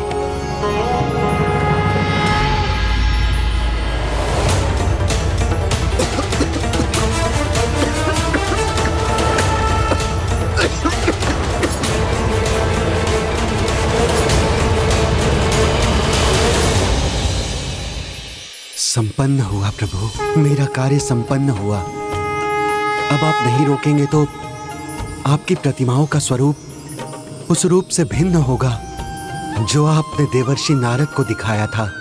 चिंता मत कीजिए देवर्षि, जो भी होगा नियति के अनुसार ही होगा। किंतु क्या होने जा रहा है? यदि विश्वकर्मा जी ने और कार्य किया तो सब कुछ बदल जाएगा माते। प्रतिमाएं वैसी नहीं रहेगी जैसी होनी चाहिए।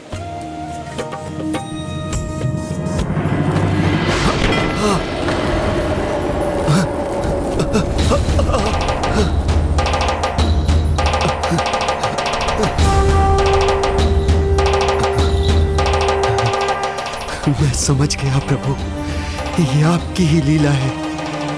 साधारण नहीं थी वो ध्वनि, जैसे कोई भारी औजार गिरा हो। रात भर शिल्पकार जी के खांसने की ध्वनि निरंतर आती रही।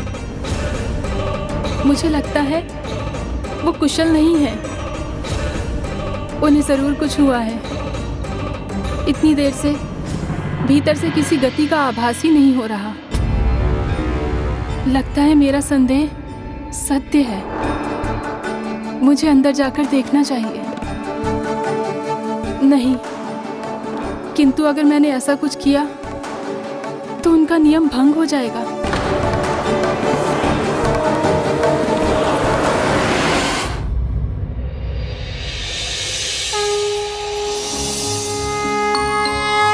प्रभु, अब जब तक मुझे कोई रोकता नहीं, मुझे कार्य करते ही रहना होगा।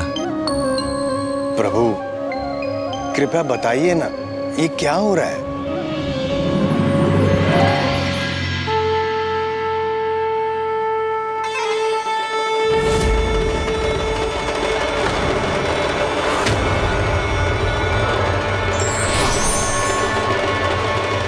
शिल्पकार जी, शिल्पकार जी,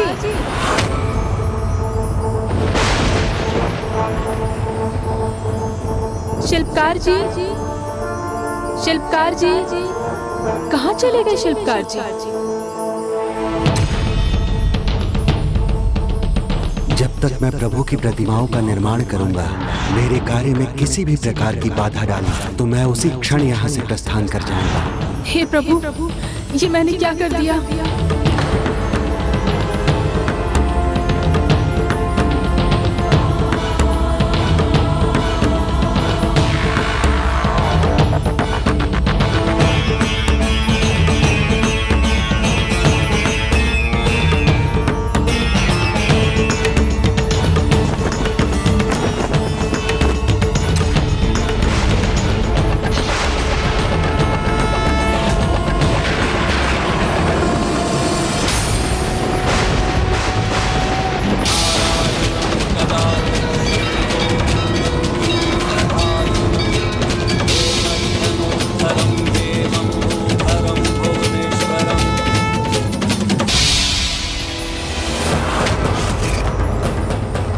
प्रभु की प्रतिमाएं तो अधूरी रह गई।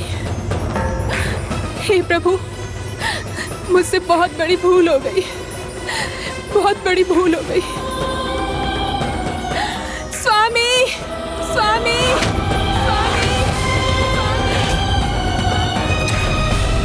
क्या हुआ यहाँ? द्वार क्यों खुला है? शिल्पकार जी कहाँ हैं? जब मैंने द्वार खोला तो भीतर कोई भी नहीं था स्वामी।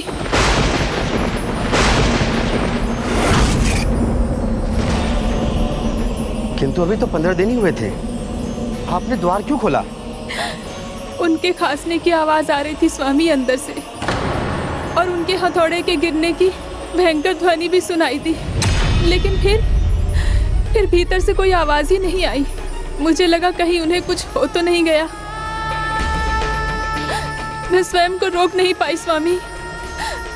मैंने जो कुछ भी किया वो अच्छे के लिए किया, किंतु मुझसे बहुत बड़ा अनर्थ हो गया।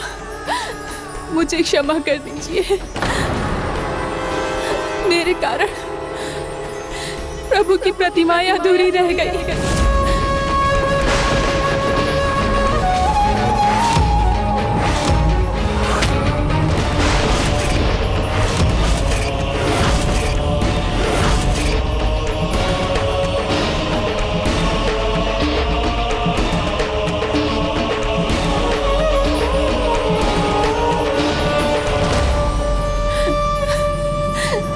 हाँ भैया, भाभी उचित कह रही है। प्रभु की इन प्रतिमाओं के ना तो हाथ है ना पांव। अब ये प्रतिमाएं कैसे पूर्ण होंगी?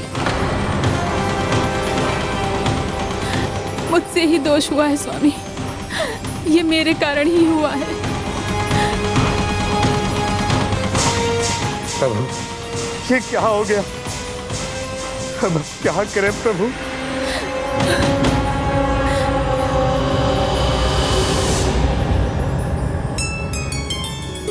तुम्हें योग्य शिल्पकार मिलेगा जो मेरी प्रतिमा का निर्माण करेगा। मुझ पर विश्वास हो तभी ये कार्य मुझे सौंपने का निर्णय लीजिएगा महाराज।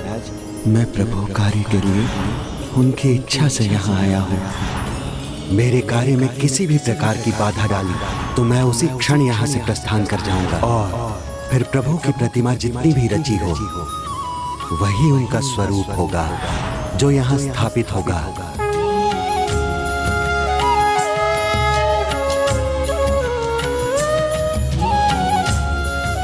भैया, इन प्रतिमाओं के अधूरा रह जाने पर भी आप मुस्कुरा रहे हैं। हाँ विद्यापति, मैं मुस्कुरा रहा हूँ क्योंकि प्रभु की प्रतिमा अधूरी नहीं है। मेरे प्रभु जगन्नाथ जी की प्रतिमा पूर्ण रूप स्वरूप में है। हे प्रभु, आपकी लीला आप ही जाने। प्रभु क्षमा, किंतु अब तो मुझसे भी रहा नहीं जा रहा। मुझे भी आपकी जगन्नाथ प्रतिमा के स्वरूप के दर्शन करने जाना है प्रभु, यदि आपकी आज्ञा हो तो। अवश्य देवश्री। वैसे भी अब विश्वकर्मा जी अपना कार्य कर चुके हैं, तो आपको भी तो अपना कर्तव्य निभाना है। राजा इंद्रद्युम्न को प्रतिमाओं की स्थापना की विधि बतानी होगी। नारायण नारायण। यही प्रभु की इच्छा है, इसी रूप में प्रभु की प्रतिमा स्थापित होनी है। राजन, क्या आपको पूर्ण विश्वास है?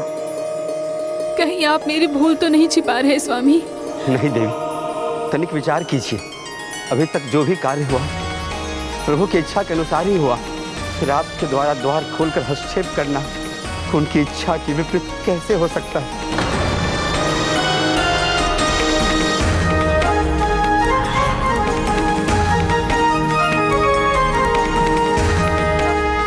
हाँ, ये तो सत्य है। जिस कुंड से प्रभु की प्रतिमाएं बननी थी वो भी तब हिला जब प्रभु की इच्छा हुई। यदि वो ना चाहते तो कक्ष का द्वार ही नहीं खुलता। शिल्पकार जी ने इनके हाथ पांव नहीं गढ़े, फिर भी इनकी प्रतिमाएं कितनी पूर्ण और दिव्य लगती।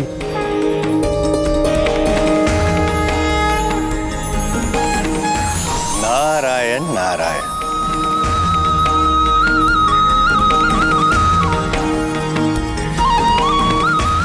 कल्याण, आपने उचित कहा राजन। प्रभु जगन्नाथ की प्रतिमा तो दिव्य ही होगी। यही है उनका पूर्ण स्वरूप, और उनके जगन्नाथपुरी मंदिर में इसी प्रतिमा की स्थापना होनी है।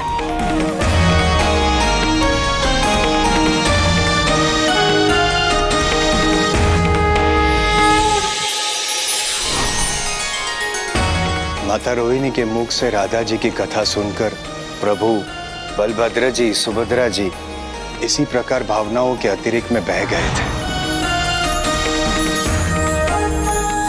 उसी दिन प्रभु ने मुझे कहा था, कलयुग में हम तीनों के ये स्वरूप जगत के कल्याण हेतु उत्कल प्रदेश के पूरी धाम में स्थापित होंगे। हे देवर्षि नारद, इन प्रतिमाओं की स्थापना यही होनी है। ये शुभ और महान कार्य आप स्वयं संपन्न कीजिए। नारायण नारायण। प्रभु के इस साधारण भक्त को प्रभु के दर्शन हुए, बस यही मात्र पर्याप्त है। इस महान और दिव्य कार्य के योग्य मैं नहीं। हे देवर्षि, फिर प्रभु जगन्नाथ जी की स्थापना यहाँ कौन करेगा?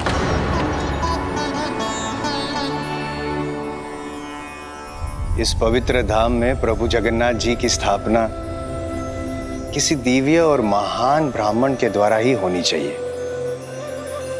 वो संपूर्ण सृष्टि में केवल एक ही है, और वो है सृष्टि के रचयिता परम पूज्य ब्रह्मा जी।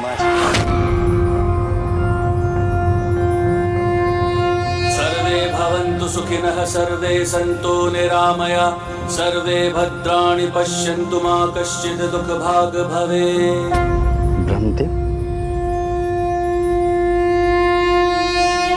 हे देवर्षि, आपका सुझाव अद्भुत है। इससे अधिक प्रसन्नता की बात और क्या हो सकती है। किंतु मैं ब्रह्मदेव को आमंत्रित कैसे करूंगा? आमंत्रण तो स्वयं जाकर ही दिया जाता है ना राजन। ब्रह्मलोक? मैं? किंतु कोई मनुष्य ब्रह्मलोक कैसे जा सकता है प्रभु? मैं नहीं, हम। मैं आपके साथ स्वयं चलूंगा ब्रह्मलोक।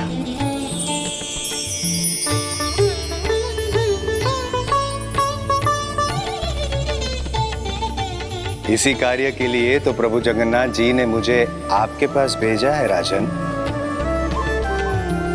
किंतु इससे पहले आपको विचार कर लेना होगा कि आप मेरे साथ आना चाहते हैं या नहीं।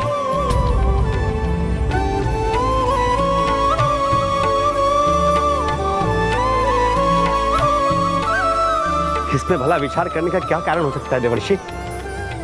इससे अधिक हर्ष की बात मेरे लिए क्या हो सकती है? स्वयं ब्रह्मदेव आकर प्रभु की स्थापना का शुभ कार्य संपन्न कराएंगे। इस कार्य के बाद मेरा तो जीवन सफल हो जाएगा। तो मैं ब्रह्मदेव को आमंत्रित करने के लिए अवश्य जाना चाहूंगा। नारायण नारायण। कदाचित आप समझे नहीं राजन। मैं पुनः कहता हूं, आपको सोच समझकर उत्तर देना होगा, क्योंकि जब हम ब्रह्मलोक से लौटेंगे तब इस सृष्टि की सदियां बीत चुकी होगी। आपके सभी संबंधी अपना जीवन जी चुके होंगे।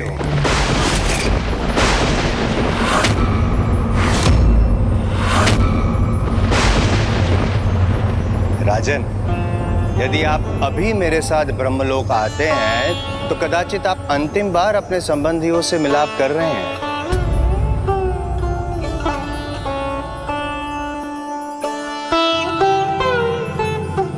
और उस समय आपके राज्य में राजा भी कोई और होगा और राज भी किसी और का होगा।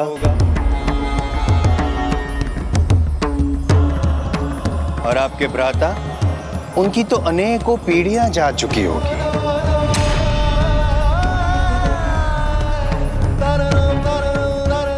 क्या आपको ये स्वीकार है?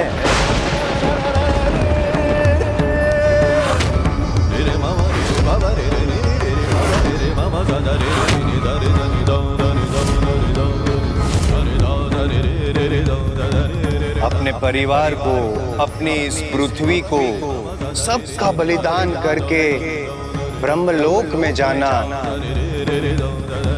क्या आपको ये स्वीकार है राजा?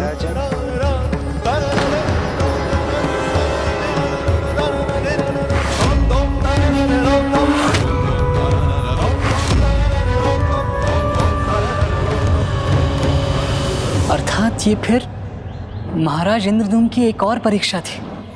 आपने जो कहा वो उचित था।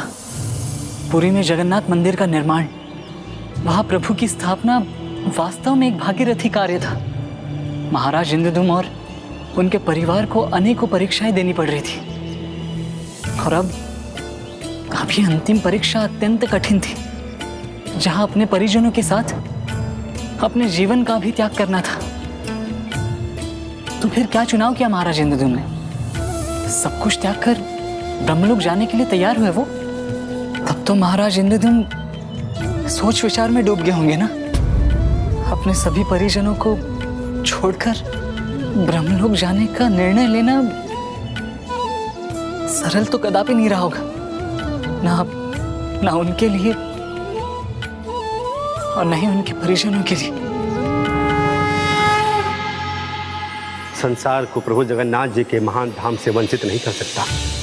धर्म, मोह और माया का अंत कर जीवन के निर्मल अर्थ से अवगत कराता है। हे देवर्षि नारद, मैं ब्रह्मलोक अवश्य जाऊंगा। स्वामी,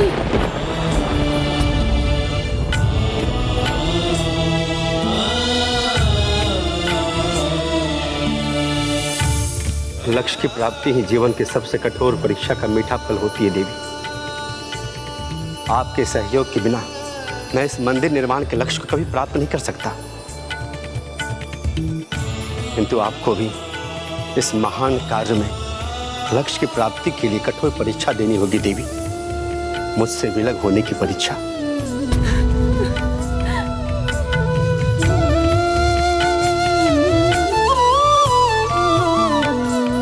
स्वामी, अर्धांगिनी हूँ आपके कार्य, धर्म और लक्ष्य की प्राप्ति में मैं भी उत्तरदायी हूँ।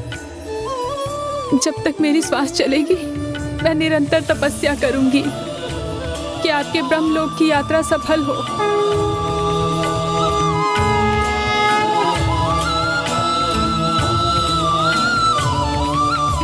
भैया, आप हमारी चिंता मत कीजिए। मैं और ललिता भाभी का ध्यान रखेंगे। हम अपना शेष जीवन भाभी की सेवा और आपकी कार्य की पूर्ति की कामना में बिताएंगे। मैं भी प्रतिदिन आपके नाम से प्रभु नील माधव को भोग चढ़ाऊंगा और प्रभु से प्रार्थना करूंगा कि आपको आशीर्वाद दें और आप अपने जीवन का ध्येय प्राप्त कर सकें। नारायण नारायण, अद्भुत। आप सभी प्रभु कार्य के लिए कितना महान त्याग करने जा रहे हैं। हे प्रभु, जब परिवार का समर्थन प्राप्त हो तो कोई भी लक्ष्य बड़ा नहीं रहता, और अब मेरे परिवार का साथ पाकर मेरा उत्साह और मेरा साहस और बढ़ गया है। हे देवर्षि नारद, मेरा मार्गदर्शन कीजिए। मुझे बताइए कि मुझे और क्या करना है। यहाँ से प्रस्थान करने से पूर्व आपको प्रभु की प्रतिमा पूर्ण करनी होगी।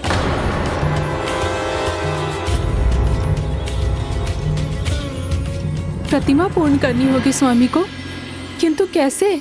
नील माधव विग्रह को प्रभु की इस प्रतिमा में स्थान देकर राजन, तभी तो श्री जगन्नाथ स्वरूप में संपूर्ण जगत नील माधव के दर्शन कर पाएगा।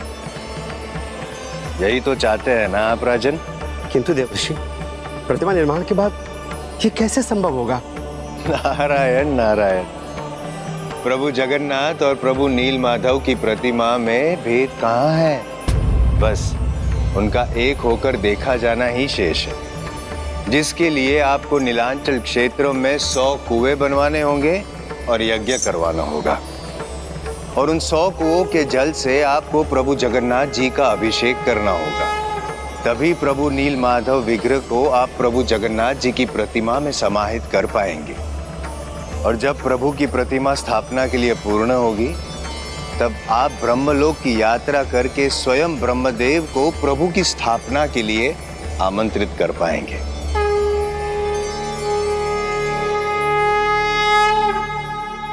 100 कूप, 100 यज्ञ। वहां अन्य सभी ये सुनकर ऐसे ही स्तब्ध हो गए थे, किंतु महाराज इंद्रद्युम्न नहीं। उन्हें न तो कूप खुदवाने में कोई कठिनाई दिखाई दी और न ही 100 यज्ञ करवाने में। उनके लिए तो ये सब बस एक भागीरथी कार्य का एक भाग था, जो मंदिर निर्माण के रूप में स्वयं भगवान ने उन्हें सौंपा था। इसलिए देवर्षि नारद का निर्देश पाकर महाराज इंद्रद्युम्न ने इन दोनों ही कार्यों का आरंभ कर दिया।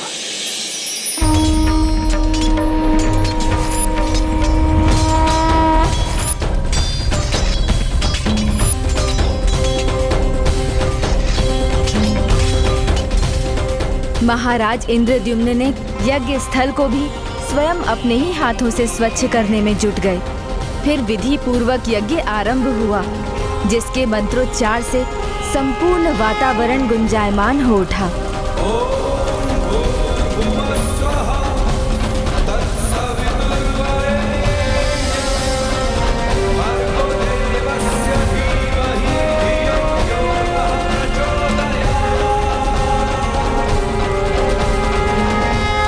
और अंत में पूर्णाहुति के साथ यज्ञ संपन्न हुआ। इस प्रकार देवर्षि द्वारा दिए गए सभी निर्देशों का उन्होंने पालन किया। कुछ ही माह में एक दुर्गम कार्य को बड़ी सुगमता से संपन्न किया उन्होंने। नीलांचल क्षेत्र में वो 100 कूप भी बनवा चुके थे और 100 यज्ञ भी संपन्न कर चुके थे। और फिर महाराज ने स्वयं उन 100 कूपों पर जाकर प्रभु जगन्नाथ के अभिषेक हेतु वहां का जल एकत्र किया। साधारण वस्त्रों को धारण कर सरल भक्ति के भाव से वो और उनका संपूर्ण परिवार प्रत्येक कूप पर गया और वहां का जल एकत्र किया। इस प्रकार वो 100 कूपों का जल लेकर आए। इतना कठिन परिश्रम करने में उन्हें थकान का भी अनुभव होने लगा, किंतु महाराज इंद्रद्युम्न रुके नहीं, प्रभु का नाम लेकर आगे बढ़ते रहे। और जब वो स्वयं ये कार्य करने में असमर्थता का अनुभव करने लगे तो देवी गुंडीचा और विद्यापति ने उनका साथ दिया। महाराज को प्रभु के महान भक्त विश्ववसु और देवी ललिता का साथ भी प्राप्त था, जो निरंतर प्रभु सेवा में उनका हाथ बटाते थे। प्रभु श्री जगन्नाथ नीलमाधव की जय।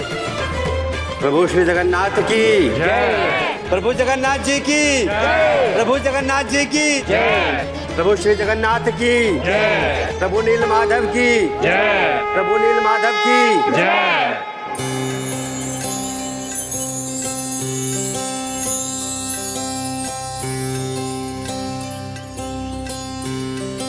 जब किसी को इतना सहयोग प्राप्त हो और वो स्वयं अपने लक्ष्य के प्रति जागरूक हो तो सफलता दूर नहीं रहती। प्रभु, नीलांचल क्षेत्र में बने मेरे द्वारा 100 कूपों का जल में ले आया। अब कृपा कर मुझे अपने प्रभु नीलमाधव विग्रह को अपने प्रतिमा में समाहित करने की अनुमति दीजिए, जिससे दोनों एक हो सके।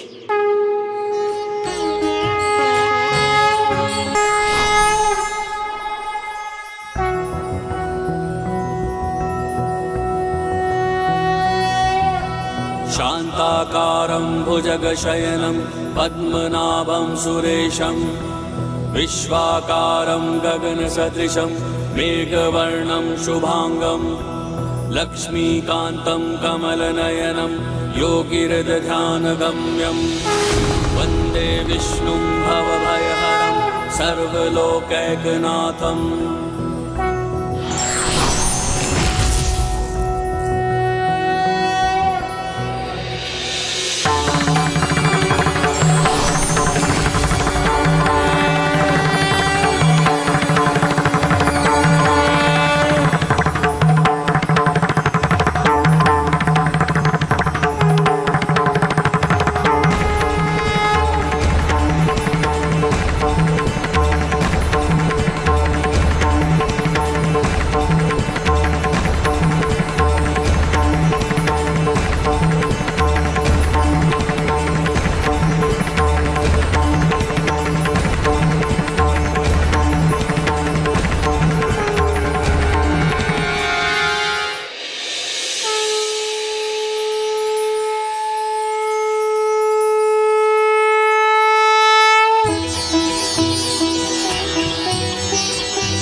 जगन्नाथ जी की, प्रभु जगन्नाथ जी की, प्रभु श्री जगन्नाथ जी की, प्रभु श्री जगन्नाथ जी की।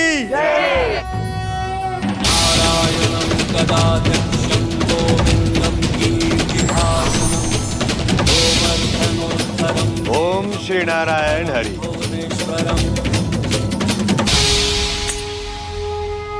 प्रणाम देवर्षि नारद। कल्याण।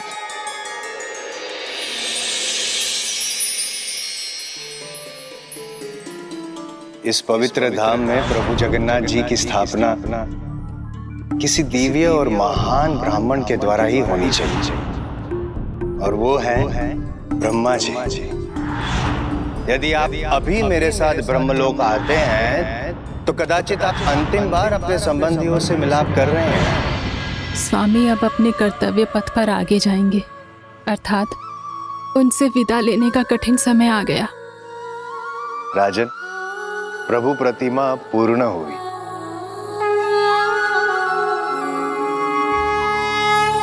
और मंदिर में स्थापना के लिए तैयार है। आपके मार्गदर्शन और आपकी सहायता के लिए आपको कोटि कोटि धन्यवाद। ना ना ना ना, धन्यवाद अभी नहीं। अभी तो मेरा मुख्य मार्गदर्शन शेष है, आपको ब्रह्मलोक पहुंचाने का। क्या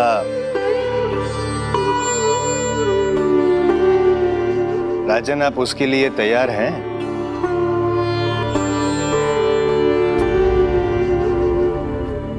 ये पल आप सभी के लिए कठिन है, क्योंकि आप सभी अंतिम बार एक दूसरे से मिल रहे हैं। विदा लेना असंभव सा लग रहा होगा ना?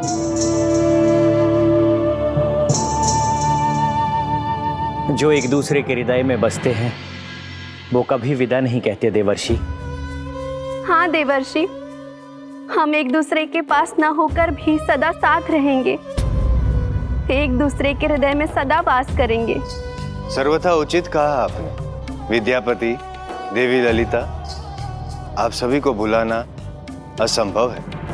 प्रभु जगन्नाथ जी के मंदिर के निर्माण में आपने जो श्रम किया है और विश्व वसु जी की अटल भक्ति, उसके कारण प्रभु जगन्नाथ जी के हृदय में आपके लिए एक विशेष स्थान है। देवी गुंडीचा, आप भी इस प्रभु कार्य में कभी पीछे नहीं रही है और अभी भी अपना पूर्ण योगदान दे रही है। किंतु मुझे ऐसा आभास हो रहा है कि प्रभु के इस कार्य में आपका भाग अभी भी बाकी है, क्योंकि प्रभु के हृदय में आपका भी अत्यंत महत्व स्थान है और शीघ्र ही जगन्नाथपुरी में आपका भी अनूठा स्थान होगा। देवर्षि, प्रभु का आशीर्वाद पाकर मैं तो धन्य हो जाऊंगी, किंतु अभी मेरे मन में सिर्फ एक ही इच्छा है, मेरे स्वामी की ब्रह्मलोक यात्रा सफल हो। तब हमें प्रस्थान करना चाहिए। और हाँ, जब हम ब्रह्मदेव जी के साथ यहाँ पुनः लौटेंगे जगन्नाथ जी की प्रतिमा की स्थापना के लिए, तब तक मंदिर के द्वार बंद रहेंगे। उचित है, हम इस बात का ध्यान रखेंगे। महारानी, मैं आपको, ललिता और विद्यापति को अपने साथ अपने कबीले ले जाऊंगा।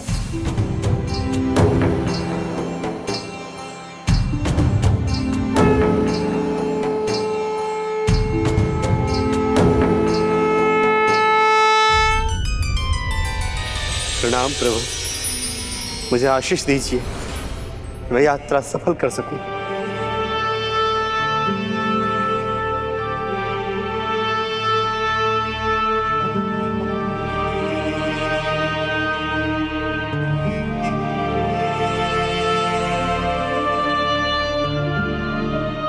प्रणाम भक्त शिरोमणि विश्व वसु जी।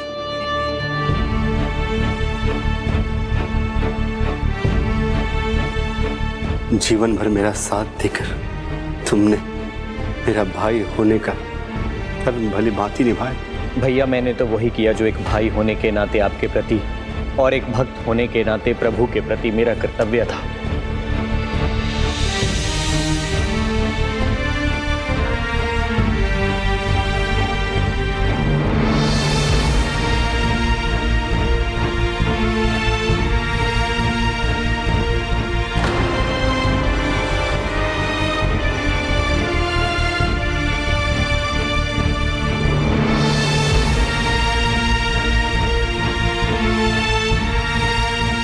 स्वामी, आप तनिक भी चिंता मत कीजिएगा। जब आप वापस आएंगे तो मुझे नहीं पाएंगे, किंतु मैं वचन देती हूँ कि ये शरीर तो नश्वर है, ये मिट भी जाए, परंतु मैं आपकी प्रतीक्षा करूंगी।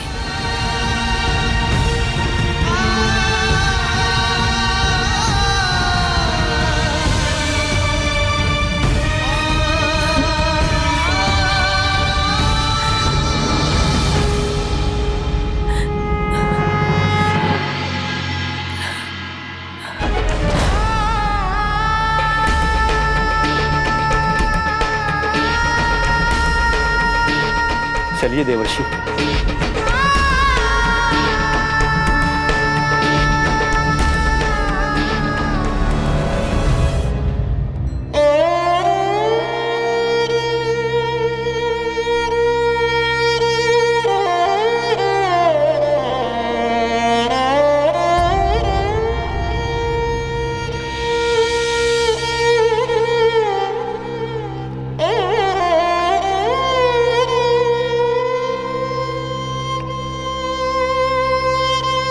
अपने प्रियजनों से विलग होकर महाराज इंद्रद्युम्न देवर्षि के साथ ब्रह्मलोक यात्रा के लिए निकल चुके थे और इस पूरी यात्रा में वो हरि नाम का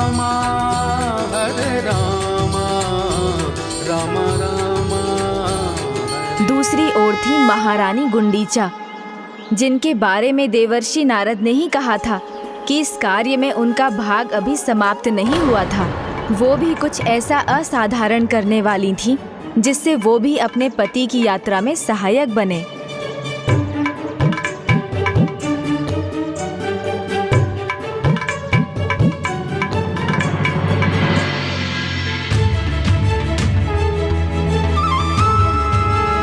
अद्भुत! इस स्थान पर इस शिला को देखकर मुझे दिव्य आभास हो रहा है।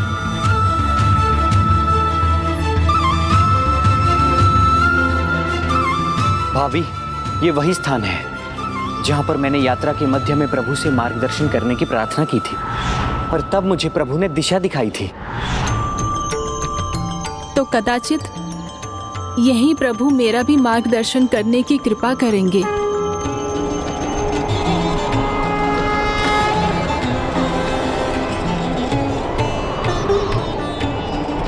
जब तक मेरी श्वास चलेगी मैं निरंतर तपस्या करूंगी कि आपकी ब्रह्मलोक की यात्रा सफल हो।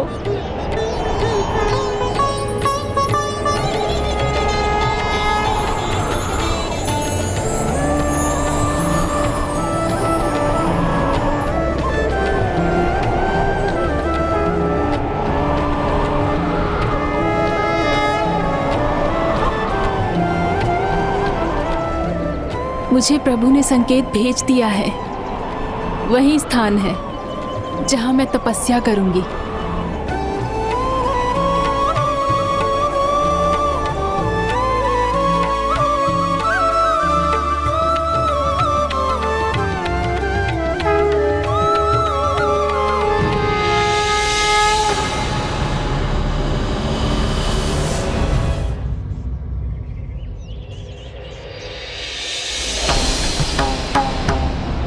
भाभी, आप यहाँ क्यों आ गए? हे देवर्षि, अब इस पर्वत को पार कर आगे कैसे जाना है? अर्धांगिनी के सुकर्मों की शक्ति अर्धांग को भी प्राप्त होती है राजन। पति धर्म के मार्ग पे चले हैं, ये तो होना ही था। मैं यही ध्यान समाधि में लीन रहूंगी।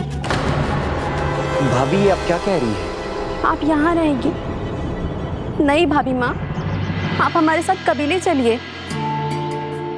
यदि प्रभु ने इन्हें यहीं रहकर ध्यान करने की प्रेरणा दी है तो हमें इनका समर्थन करना चाहिए। मैंने स्वामी को वचन दिया था कि जब तक मेरी श्वास चलेगी मैं स्वामी की सफलता के लिए तपस्या करूंगी। उचित है भाभी, यदि आपकी यही इच्छा है तो फिर हम भी यहीं रहकर अपना कर्तव्य निभाएंगे। हाँ भाभी माँ, हम यहीं रहकर आपकी देखभाल करेंगे और हमारे बाद हमारे वंशज भी यही करेंगे। नहीं भाभी, आप हमें रोक नहीं सकते। हमने भैया को वचन दिया है। हम सदा आपके साथ रहेंगे, आपका ध्यान रखेंगे भाभी माँ। आप अपना वचन निभा रही हैं तो हमें भी अपना वचन निभाने का अधिकार दीजिए। नहीं देवर जी, मैं धरती माँ के आंचल में बैठकर ही समाधि लूंगी।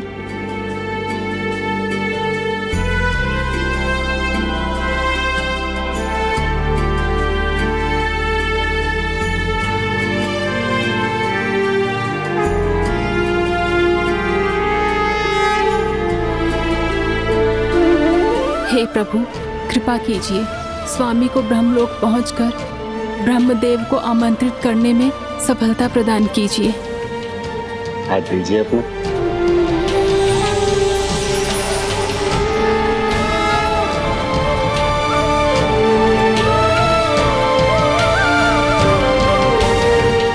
सत्य कहा था आपने देवर्षि। अर्धांगिनी होने के नाते पति के धर्म कर्म में आधा पुण्य पत्नी को भी प्राप्त होता है। उसी प्रकार पत्नी जब पूजा पाठ करती है, तप करती है, तो उसका पति कहीं भी क्यों ना हो, पत्नी का पुण्य भी उसे प्राप्त होता है।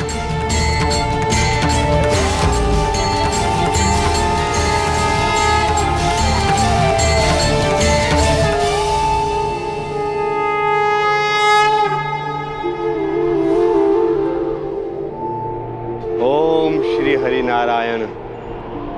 ओम श्री हरि नारायण।